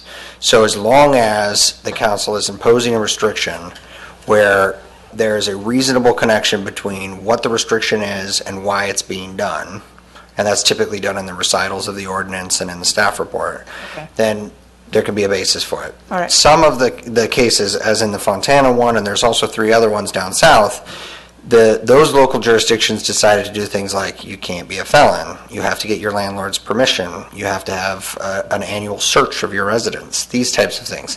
And those went to court because they may or may not be reasonable. And so we're going to get some guidance pretty soon on what is reasonable. So to clarify, my recommendation about prohibiting multifamily, the reasoning would be the utility impacts. So the water impacts, the fire safety impacts based on utility consumption in a multi-family dwelling unit Do that, I that would be a health and safety issue. Could also, Another one is generally also, they have a lot of shared ventilation and access, and I think you could actually talk about the public health consequence from secondhand smoke. Well, growing is not smoking necessarily, so No, but I'm just saying that's I hear you, but we'll work on some put findings it all in for there. you that relate to the smell and, that's different. That's different. no, but I hear you on that, but that's in the multifamily. Health and we're safety. saying it weighs into the adjoining apartments, et cetera, and can really have a negative impact on the quality of life of somebody living. Right, Gary. yeah, another reason might be affordable housing, because this growing is going to have to take up potentially a dwelling unit within the multifamily unit, and that's not being used for someone to live there. Okay, so So there's are other we reasons. comfortable with prohibiting in multifamily and with the reasons, health and safety reasons? Yes. And utility impacts? Again, starting point. I know you want to have more information going forward. But how will we know if there's no registration? Well, Just that's- by self-reporting of neighbors? Even if there is registration, how do we know that everyone will register? Well, at least you stand a better chance than having no registration. We've already covered the registration issue. This is about the multifamily dwelling unit issue. There's consensus that we're going to have that language in place, so I want to keep moving on the other elements we haven't already addressed. This kind of dialogue is perfectly appropriate for when we have the content presented to us at our future meeting, when we actually have the language set up. So the other piece that I brought up, and then we can find out if there are others, is can cannabis be a secondary retail diversity component in an existing business? Is that something that we still need to consider or not? Gary? You really don't. Well, because Gary first. Yeah, I think it would only become an issue if it were otherwise allowed in that zone and it were otherwise allowed under Prop 64 in the state law for the use that's going on. And as Councilmember Durham pointed out, if there's alcohol on site, then that's not going to be allowed. So again, not to position the individual property owner, but because the Vintage Estate property is so unique, they would have alcohol on their property, would that immediately eliminate the entire No. property? I don't think so. We'd have to see the specific location of their Right. application. Individual business. So do we want to allow, again, part of the dialogue, do we want this to be a potential secondary retail component of it? Here's what I would say. If you don't want it, make it real clear. I understand that. I'm No. asking the council, Councilmember Mueller. No? No. No. I would say yes. Because we're talking about edibles, I think that there's an opportunity there. If we were talking about tobacco products, then I would feel differently, but So let me ask, that raises a question. What is the difference in a secondary retail element and a dispensary? Is there a difference? If we're limiting to one dispensary, have we de facto limited secondary retail? You may be getting overly detailed, correct, on Okay. the fact that if you're only allowing one, then wherever it is, it's only one. well, but we may change that number if we feel like this could satisfy I would say secondary retail. so also a dispensary is not necessarily a secondary retail use either. That distinction could be made. Do you think we need to Okay. prohibit it if we want to prohibit it being a secondary retail I component? think it makes sense to prohibit if that's where the council wants to go. Councilmember Durham, how do you feel about this? So the secondary, Microphone. thank you. See what happens when I speak into it? It's 9:35. So the secondary retail component is specifically for our wine tasting rooms? Actually, no. Okay, I very want to good. clarify, Thank you. that's why I'm saying this is a good point. The secondary retail has a mechanism based on oversaturation of uses. Currently, it's applicable to tasting rooms. We did a demonstration at one point where it could have been applicable to antique stores and art galleries. So it is not expressly limited only to, and I will point out right now, one of our secondary retail uses with a tasting room actually is tobacco products and cigars. Oh, that's right. So then I'm open to it. Is secondary retail? Yes. Okay. So did I hear 2 no's for secondary retail, 2 yeses? 3 no's. I heard 3 3 no's to it qualifying as secondary, you're revisiting, Vice Mayor? Well, thinking about the tobacco and the wine together. Anyway, I'll stick with no for now. Okay, so let's say we are prohibiting this being an allowable secondary retail diversity condition or satisfy that requirement for other business. That's good. Okay, we will talk about deliveries now. Well, is anyone interested in prohibiting deliveries? I want to allow deliveries into the town limits. That's why I asked it the other way, is because I had a feeling more people would, or, is anyone? I would like to allow up to 99% no. I would like to allow deliveries. Councilmember Dorman, Allow deliveries. Councilmember Mueller. I think if we're going to have a dispensary, I don't know why we have to have delivery, so should be able to take the trolley or walk. So I say no. Vice Mayor? Yes. I say yes to that also. It's almost a completely unenforceable prohibition anyway. Sandra, are there any other elements, or Gary, That we haven't of this that we haven't covered? I think we've got enough for now.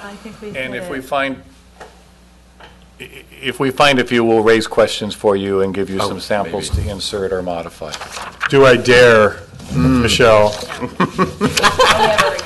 I think we got enough. We don't need a vote tonight. So. No, I know that, but Yeah. just for clarification of what we have just said that we want in this ordinance, there will not be, unless Sharon Stensis has taken copious notes. And also, just to fill in, sorry to interrupt, just to fill in some of the gaps, we have information from, we will draft an ordinance that also is in line with current state law requirements too. So to the extent it wasn't brought up tonight, you might see some things in there. The reasons why they're included is because they're required. So And staff will be reviewing your comments on tape for clarity as well. Of course, okay. I could probably go through all except for the commercial sale of. They're going to have to provide clarification for If that. you could really, Me to go through. please go through everything that you feel comfortable you can capture right now without Okay, confirmation. so commercial sale of. will Do you have need your, more- okay, you do.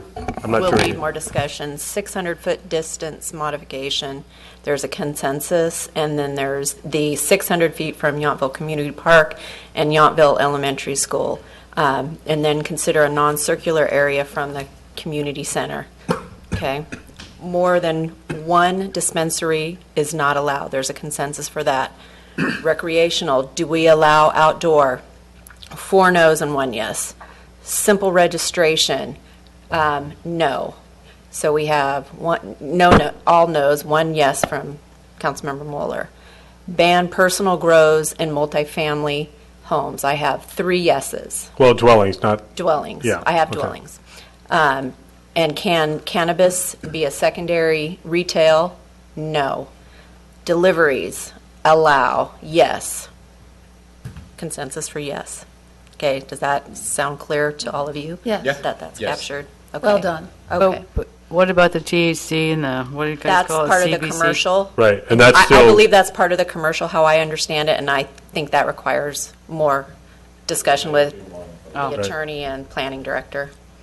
Yeah, that conversation isn't over, and neither are the elements you just described, Right. but this is the starting point. Yes, Okay. thank you. You're good? Steve, you're good, right? Okay. And we're going to end on a very Sandra, positive you've turned note. into Nathan. Do we need to make a motion? It's calling for a motion. No. Okay. No, we've got it covered. Thank you. Thank you very much for your help. It'll help us craft a better dialogue for you for the next council meeting. Excellent. Moving right along as we get near the late hour. We're already at the late hour. Staff informational report, Voice of the People Award. Good news. All right. So last year, the town participated with the National Research Center's National Citizen Survey. And as you knew, last year, we had representatives from the National Research Center come and say just how incredibly high the town scored in nearly every single element of that survey. You don't get the irony in The that. timing of Sorry. that comment. Very good. Thank you. Fair germ Thank is you. stuck on the last item. Sorry, it was good. We're laughing. So the word. So recently, NRC staff contacted the town and said that over all of the 2016 year, Yountville still remained at the very highest ratings for all of those elements, and that the town was nominated in several different sections for the Voice of the People Award, which is given at every ICMA conference. So they requested that the town provide some kind of explanation on why we believed that our residents did score us as high as they did, and what actions the town has taken in order to achieve those high ratings, as well as what we're doing in order to maintain those high ratings. So one of the things that the town submitted, rather than giving just a Word document response, provided a more interactive response saying why the town scores as high as they do. And what's fun about this, I mean, this heading is a cool video that some resident or visitor provided, just an extra, and I guess, emphasis that the town is a cool place. But you scroll down, and we have our sections on mobility, the natural environment, community engagement, and overall foundations of livability. Now, this is what the town submitted, and what we're going to do, well, I'm getting ahead of myself. The Voice of the People Award really stands alone as the only award given in local government based on community opinion, and entirely community opinion. And the perspective of the residents themselves really determine nominees for the very best community when it comes to community engagement, safety, mobility, or these foundations of livability. Recently, the town was named a finalist in mobility, community engagement, and the foundations of livability, and was the winner in the nation for the natural environment. And I think a lot of that has to do not only with the natural beauty that's all around us, but also things like our climate action plan and other standards and things that have been recently adopted in order to maintain that natural beauty. And so staff will be in attendance in the ICMA conference in San Antonio next week, where the award will be received. And then when it comes back, there will be a little press release, and we'll put a section on the website next to our survey results that has this that I'm showing right here, as well as the award. Great. So just kind of a, hey, we're good. To Great. end the meeting on. Thank you. Well, we're not finished. I am. Thank you very much. That's great news, and we all work really hard to make that a possibility. So thank you very much, Nathan, for that. Nice. Do we have any other staff informational reports tonight? Okay. Council meeting reports, comments, and agenda item requests. Napa County Flood Control has been canceled, basically, as have several other county and even regional meetings based on the firestorms in Sonoma and Napa counties. Any other meetings, were any held that council members attended? No, I'll be attending Cal LAFCO conference in San Diego next week. Okay. Reports and announcements. I do want to report, in large part because of the pressure put on the governor by this jurisdiction and many others, the Senate Bill 649 related to cell towers and the lack of local government control about where they might be installed was vetoed, which is very good news for communities, especially like small communities like Yountville. So Governor Brown did say no to that, even though it had passed and made it to his desk. I just wanted, on behalf of all of us up here, to acknowledge the first responders and the community participation. Our staff, all of our staff, the way everyone has stepped up in response to resident concerns, fears, the conditions that we all faced this last week. It's been impressive, the resources that were brought to the Napa Valley, Napa County, as well as Sonoma County, all the way up to the federal level. I was at a meeting and then press conference today with the administrator of FEMA from Washington who came out. There were others, including the director of Cal Emergency Operations, Cal OES, the head of the CHP, general from the National Guard, as well as our congressman, assembly member Aguiar Curry, and other local county electeds and staff. That's the type of magnitude of attention that this event has received. I would say watching neighbors helping neighbors, and our staff, even at the expense of their own personal interests, being here for our residents was, not only honorable but very well appreciated. When these fires eventually go out, the work is far from finished, and so we need to remember all of that. An example of the generosity that this valley, our community has received is they actually asked to have donations stopped. There was too much food being provided for the first responders and those that have been displaced. They've asked to direct financial contributions through the Napa Valley Community Housing Relief Fund that's been set up. The Red Cross has taken over any future food donations. I mean, we saw some of our local chefs, not only here in Yountville, but throughout the valley, stepping up, feeding CAL FIRE, Sheriff's Department, and there were states all over the country that responded. Some there were fire crews from Australia that were here. Some had driven all the way across from Pennsylvania, from all the western states. And so that response to our crisis is very admirable and very appreciated. When we adjourn, I know we have a closed session, so many folks may tune out, but I'm going to ask that we adjourn in honor of the first responders that have been here, the folks that have been most affected. While Yountville was able to avoid actual fire impacts, there were 41 lives lost in Sonoma and Napa counties, hundreds of homes lost, businesses lost, and also now we're looking at a recovery for our local businesses and that's the reality of moving forward. We need to continue to work together. I know that, outside of Napa and Sonoma counties, we have, Gary, you're feeling this very personally up in Grass Valley. We have, just today, Santa Cruz is suffering through a firestorm of their own. So,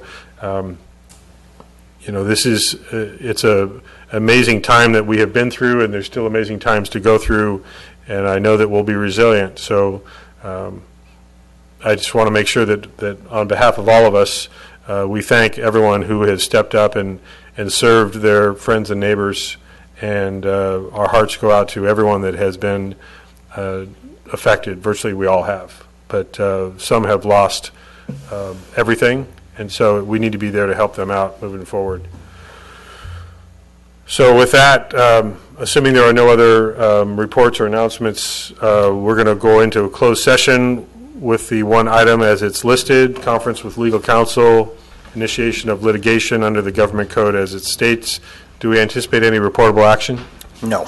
No, thank you very much. So we will be coming out of that to adjourn to our next regular meeting, which is Tuesday, November 7th. So right